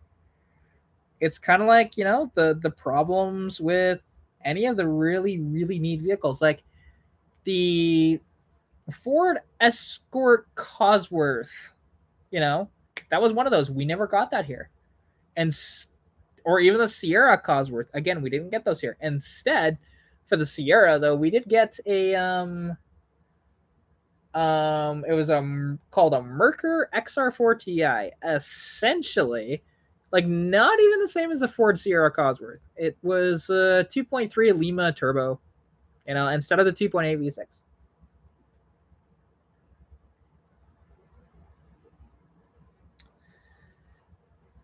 Um, I'm trying to think if I don't know if Holden was ever sold here. You know, I know we got Opals for a while. That was back in like the 60s and 70s, though. Which you guys got Opals at the same time. But and Opal technically, actually, sorry, Opal is not an Australian brand. That's actually German, I think. Um, yeah, actually, just thinking about that now, because like, yeah, Holden. I don't think there's ever been a single Holden that was sold in Canada. Not new, anyways. It's not like Holdens haven't been imported over here though, because we have. I've seen a few. You know, like I've physically seen a Holden Maloo with the V8 in it. It's pretty cool. You know, not too many of those around. Or some of the really rare, weird cars. Like, and I was asking if I could film it, but they never got back to me, and I was very sad about that because. So one of the really cool vehicles made was the Renault Clio V6. Basically, you take a Renault Clio, you put a 2.5 or 3 liter V6, I think it is, you throw it in the back, you widen it, and you make it just an absolute monster in a beautiful looking car. And that is the Renault Clio V6. And that is true. I do know that Holden, GM, essentially, axed Holden, which is sad because Holden, if I remember correctly, was the only proper Australian automaker because the rest of them aren't. Yeah, and see, and Vauxhall was another.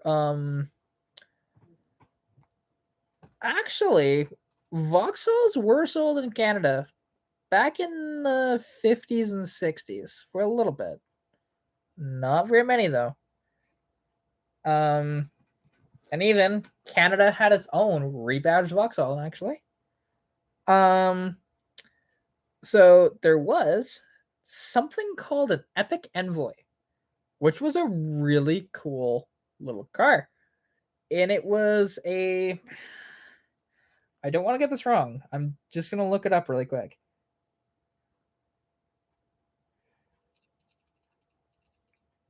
There we go. Epic Envoy. Let's look, because I'm trying to remember what this was called.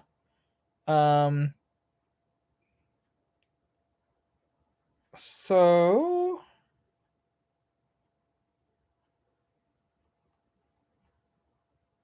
there we go. So the Vauxhall Victor, we had a version of that called the Envoy.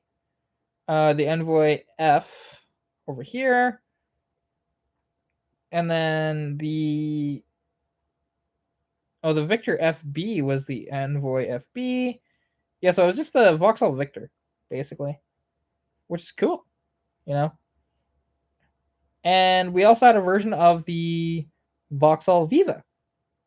So, and the Vauxhall Viva one is the one you see more. See, and that's what I thought. That although doesn't Australia actually have laws about you get like imported cars have a much higher tax on them, but now that there's no longer any manufacturing of Australian cars, has that gone away or is that still around? Because I do remember hearing about that a few years ago. And actually, like, so has Ford even pulled out of Australia as well? Because I know they're like Ford had the Falcon and a few others throughout the years in Australia. Because they were still making the Falcon not too long ago. I thought, could be wrong, but I you know, but homegrown Australian brands, yeah.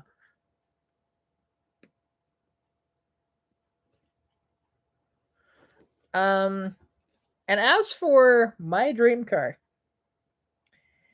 it is a 1970 Dodge Coronet Super B. Oh, the Falcon died in 2016. That's sad. But yeah, like that's very sad.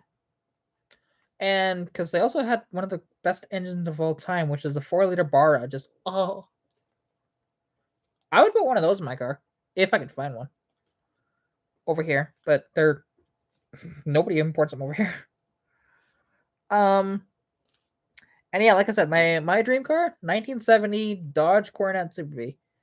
Um, which now it'd be really cool to find one in Panther Pink, but they're extremely rare to find in that color.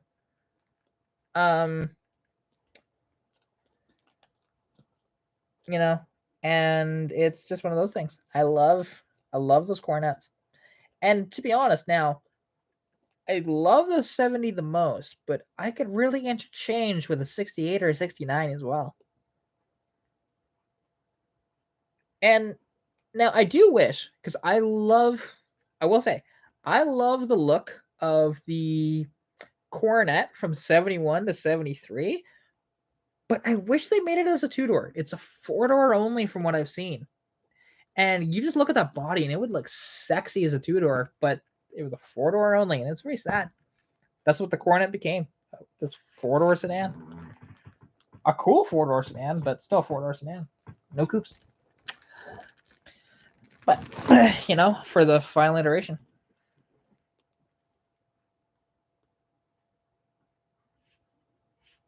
So, the Falcon over there, actually, it became kind of its own thing. So we didn't even have a variant of it here, period.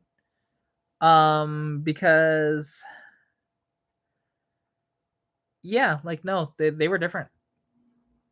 Because like the Falcon over there, it was it stayed rear wheel drive. Because I don't think you guys made a front wheel drive Falcon.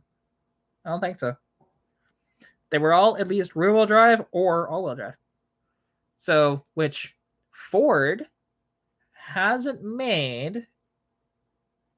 Correction. So the last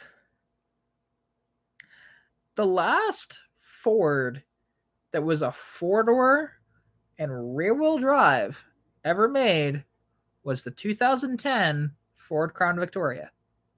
They haven't made a rear-wheel drive four-door sedan since.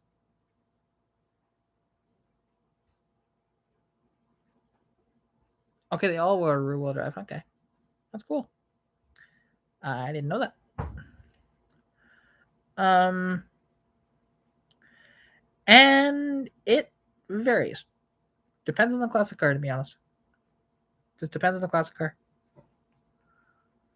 So, for example, the Coronet I want, if I got an absolutely mint one, you're looking at hang on.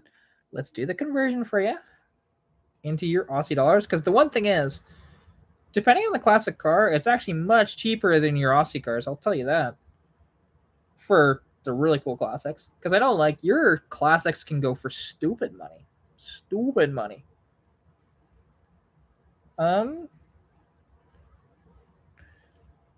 Let's go.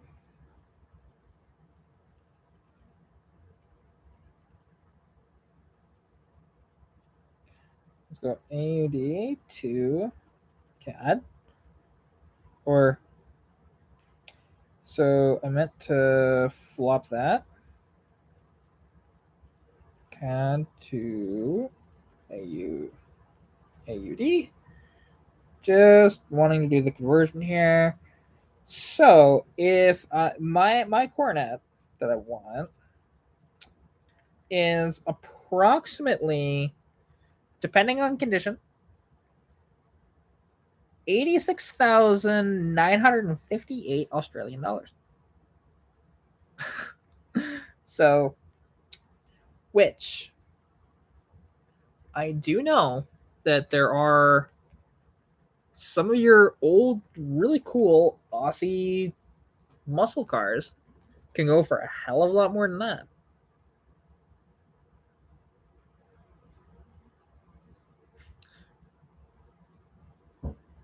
Well, I definitely appreciate you coming out to live.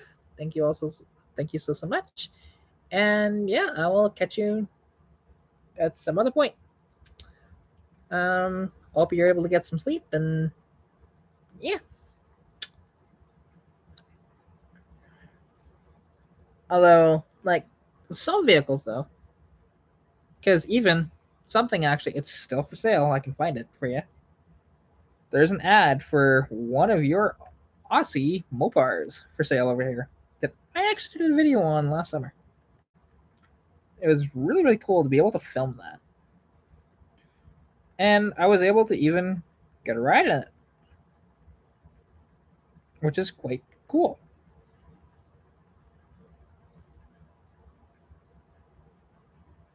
So, okay, 67 Impala. I actually need to look up rough values of that, because depending on options and stuff like that. For sale, Canada. Let's just see. Trying to find a coupe Impala is quite difficult, but let me see what I can find. There's a lot more sedans out there, and especially 67. It's interesting. There's a resurgence for 67 Impala sedans, and that's because of, honestly, a show called Supernatural. I loved watching that show, and I should, the next honestly, the next series I'm gonna binge is that one, because I've been binging Walking Dead, just catching up on it. And yeah, now see, okay, so just looking it up, I mean, so a 67 coupe, so like a project car that needs a good amount of work, right? Can be under 10 grand.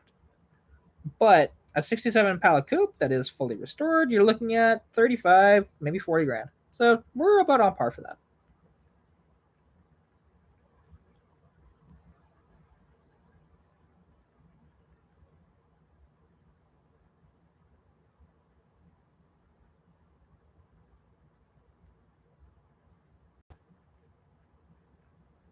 So yeah, oddly enough, it's about the same pricing, which is, granted the dollars are a little different, how it is, but within a few $1,000s of each other, it's not bad. It is interesting of how many women that I have seen that want a 67 Impala because of Supernatural, which Now, the one thing is that I'd be worried about with some of these women, or some of these people in general that just want one. It's not just women, because I've known some guys that don't know shit about cars and they run them into the ground. There are women that do that too. But of that happening and them not knowing what you have to do to maintain these cars, because yeah, they will give you problems. There's always something wrong with an old car. It could be very minor and you can just live with it. Also, I loved the show back in the day. I didn't watch the last few seasons of it, so that's why I kind of want to binge it. Which it's on one of the streaming services that I have, so shouldn't be a problem. Because it was, I mean, it depends on your style of shows and what you like. Because I loved it. My dad loved it. My brother loved it. My cousin loved it. A lot of us did, and it was a very very popular show. Because I mean, it's interesting actually. I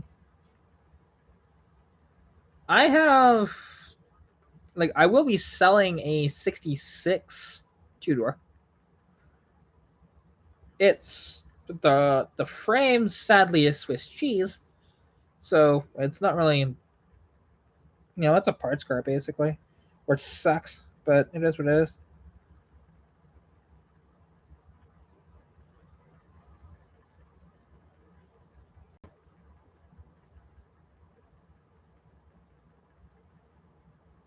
And it's just one of those things, and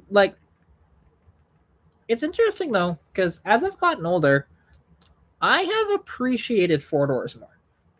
There are some, especially old four doors, they were designed with four doors in mind. Where they got a little later, four doors weren't honestly like that. You know, it's one of those deals where four doors were really neglected for a long, long time. And even, as four doors got newer, so you look at, through some of the 70s and stuff like that, you can tell the four doors an afterthought.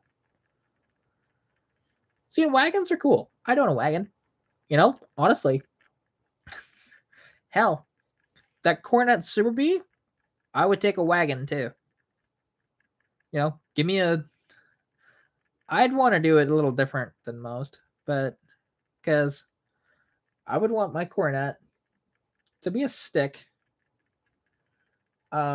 which I don't know if they ever offered a stick Cornet wagon, but I would do it. I would swap it in because I mean it's probably not the easiest thing to do, but I would do it. I don't care. It's one of these things where if you can have a stick, I prefer it. Doesn't mean I don't go for automatics. I mean, both my cars were automatic when new. Now, the one still is. And who knows? Maybe I swap that one in the future too. That's going to be a much easier swap because that's literally just a bolt-in swap and then cutting down the drive shaft. Done. Right? That's a simple swap. The 81 was a much harder swap. So just one of those things.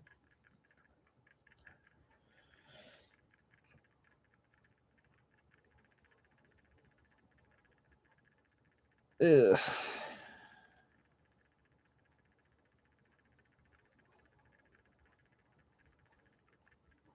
That's one thing. Like, I don't own a wagon. I don't own a wagon over a sedan, though. I'll tell you that. Any day. Wagons are just cooler. And I loved wagons. I always have.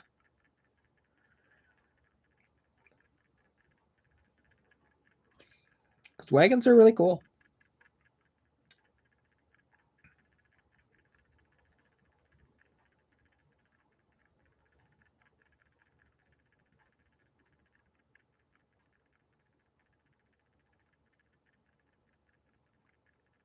I thought you were going to bed.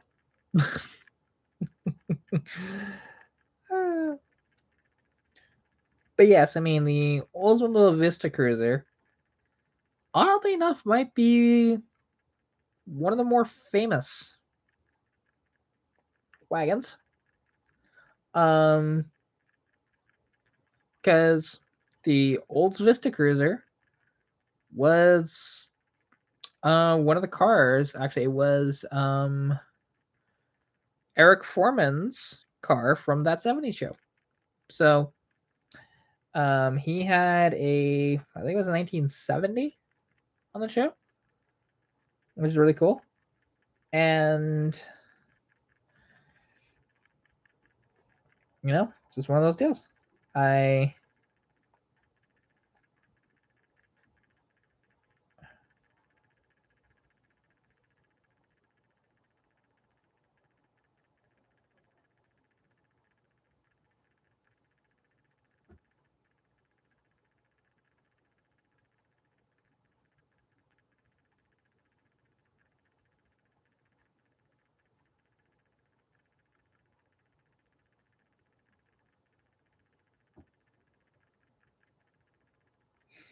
Jesus. Yeah, I should have did that better. Oh well, it is what it is. See now, and wait. I'm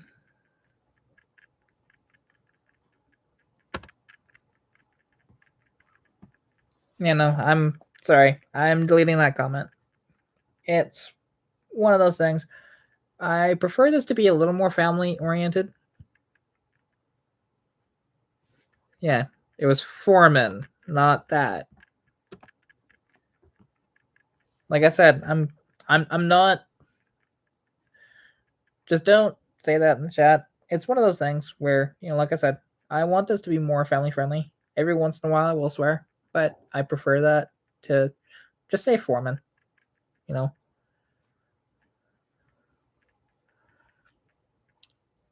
Because again, thank you. I understand you're making a joke, and it's fine. Like I said, I'm not upset because I know that's what you're trying to do, and it's just one of those things. I just try and make sure that all stays the way. Yeah. Well, I know it was. Like I haven't watched the show in forever, to be honest. Like it's been a long time since I've watched it. It's one of those deals where I remember like enjoying the show. We watched it all the time when I was younger. It was a good show. And now they have the reboot of it, or kind of not reboot, I guess, but sequel to it. And I mean, I haven't watched the sequel, to be honest, so I couldn't tell you. That's one thing I couldn't do.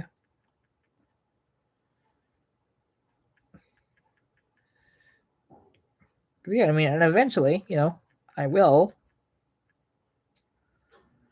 I will watch it eventually, but just haven't done it yet.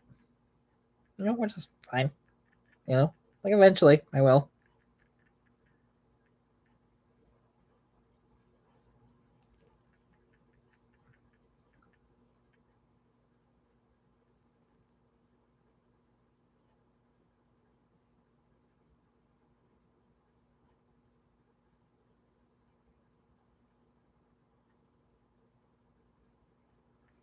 But yeah. But I'm thinking that I should honestly shut down the stream. It is almost 4 in the morning. It's been a good stream though. I kind of wish I started this earlier, but well, that is what it is. But I should try and get some sleep because I got stuff I want to do tomorrow. Anyways, so okay, I will answer this before I go. So, the color you see it is the color it's going to be. Although I will want a bit more metallic in it.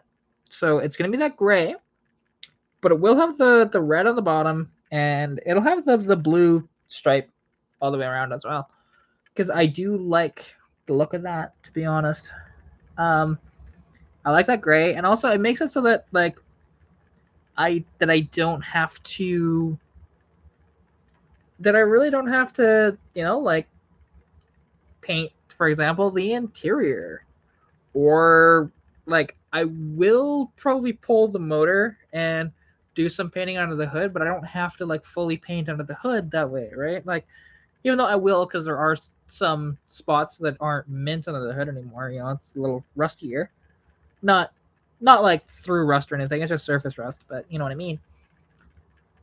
And do it that way, because yeah, and it means like I don't really have to paint my trunk that way. Like trunk lid, yes, because that trunk lid is it is currently not gray.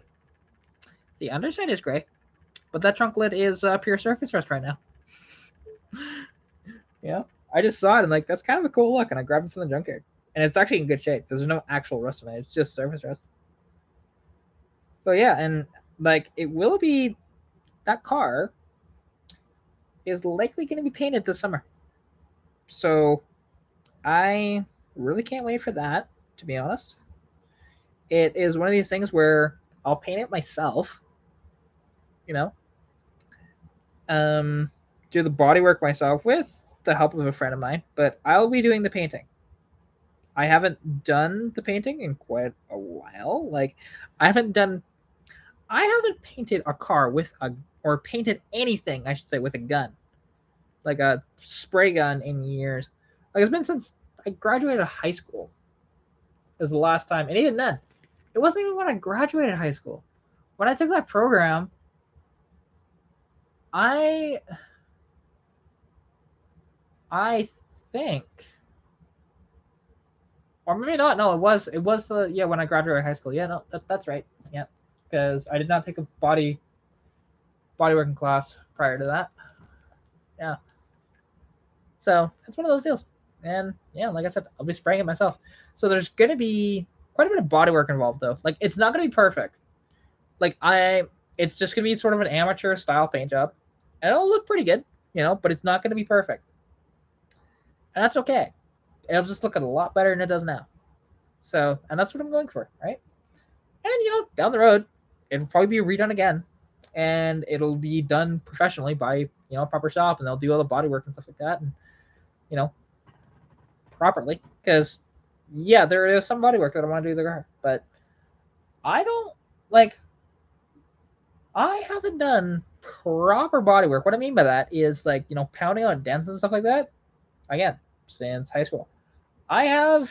I think it's in my shed. I should really pull it out, but I do have. I built it by hand back in high school. Um, it is a so it started out as a flat sheet um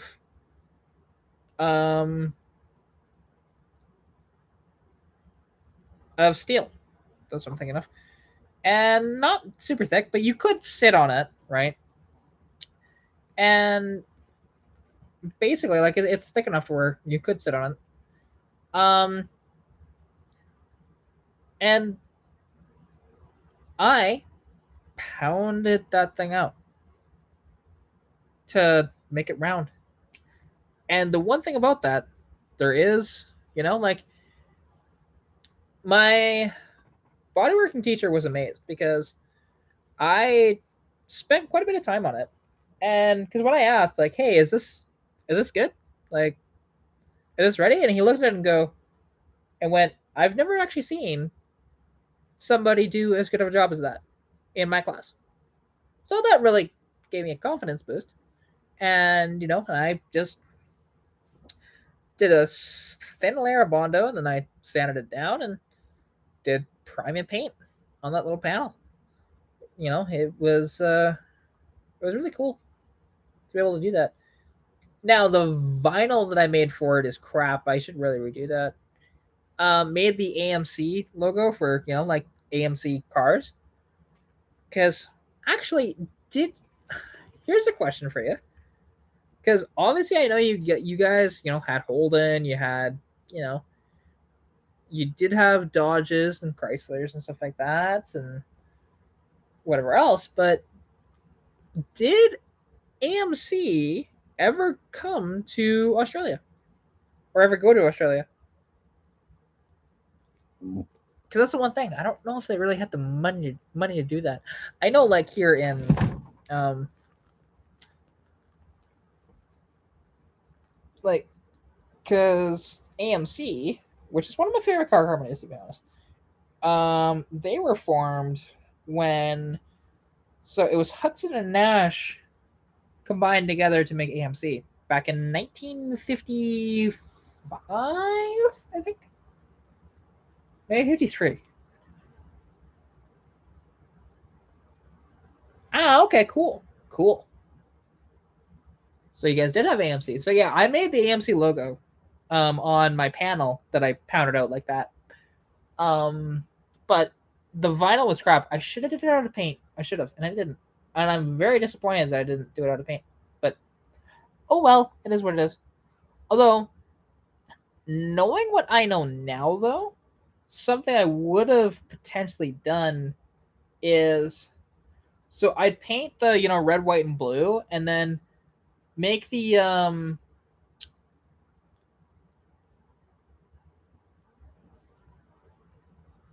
actually, no, that doesn't. Actually, that would not work. That only works on glass. Never mind. I just thought about that now. Because something I wanted to do my car, I wanted to do something kind of really custom and make it my own car, no matter what. No matter what happens to that car, it'll be that. So I wanted to on the glass of the car, and I've seen this done, and it's really really cool. You make a stencil on the glass, and then you take an angle grinder with a grinding disc, and you take a piece of metal, and you grind off metal that hits the glass, and with your little stencil on there, it creates such a cool effect because you see this molten, or what was molten metal, hit that glass and create that shape, whatever you made, which I want to do my logo, my Katarina's Garage logo like that. It'd be really cool. But we shall see if I ever do that. But anyways, like I said, I should go to bed. Like I said, it's almost 4 a.m. So I really appreciate you coming out and chatting, because prior to you chatting, I didn't have anybody chatting in the chat for over 40 minutes. So definitely very appreciated, and it was a wonderful chat. Um, and now actually something though, because this would be kind of interesting, and I don't know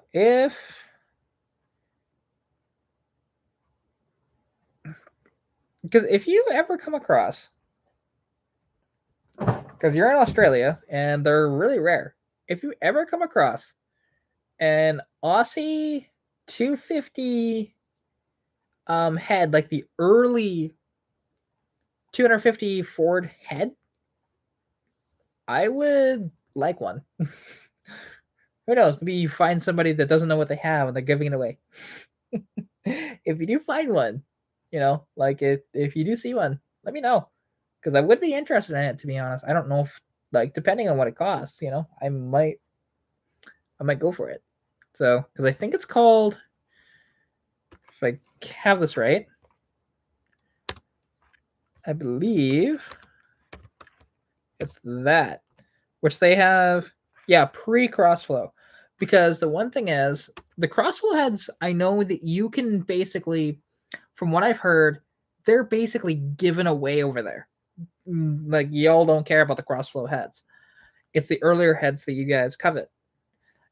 Now, the crossflow heads, the problem is you have to modify both the head and the block itself on these to make it actually work. And so that's the reason why I haven't gone to haven't just picked up a crossflow head, because I know I can get one for free minus shipping. They did. Which is, which is the one I'd want, right? Is the 2-barrel style. But even as a 1-barrel style, it still flow better than what I've got. So, if you happen to come across one and you have my Instagram, let me know, because that'd be really cool to have that head. Even though like my buddy's gonna modify another head, but if I find one of those, I can send that to him and he can modify that instead. But yeah, because that'd be cool. And I've heard you get quite the increase in flow out of those. But yeah, anyways, it was absolutely fantastic chatting. And I look forward to more in the future. At least I know. So if I do these like on a weekend, late at night, that maybe you'll pop in. So that's the one nice thing about having people from Australia in the stream.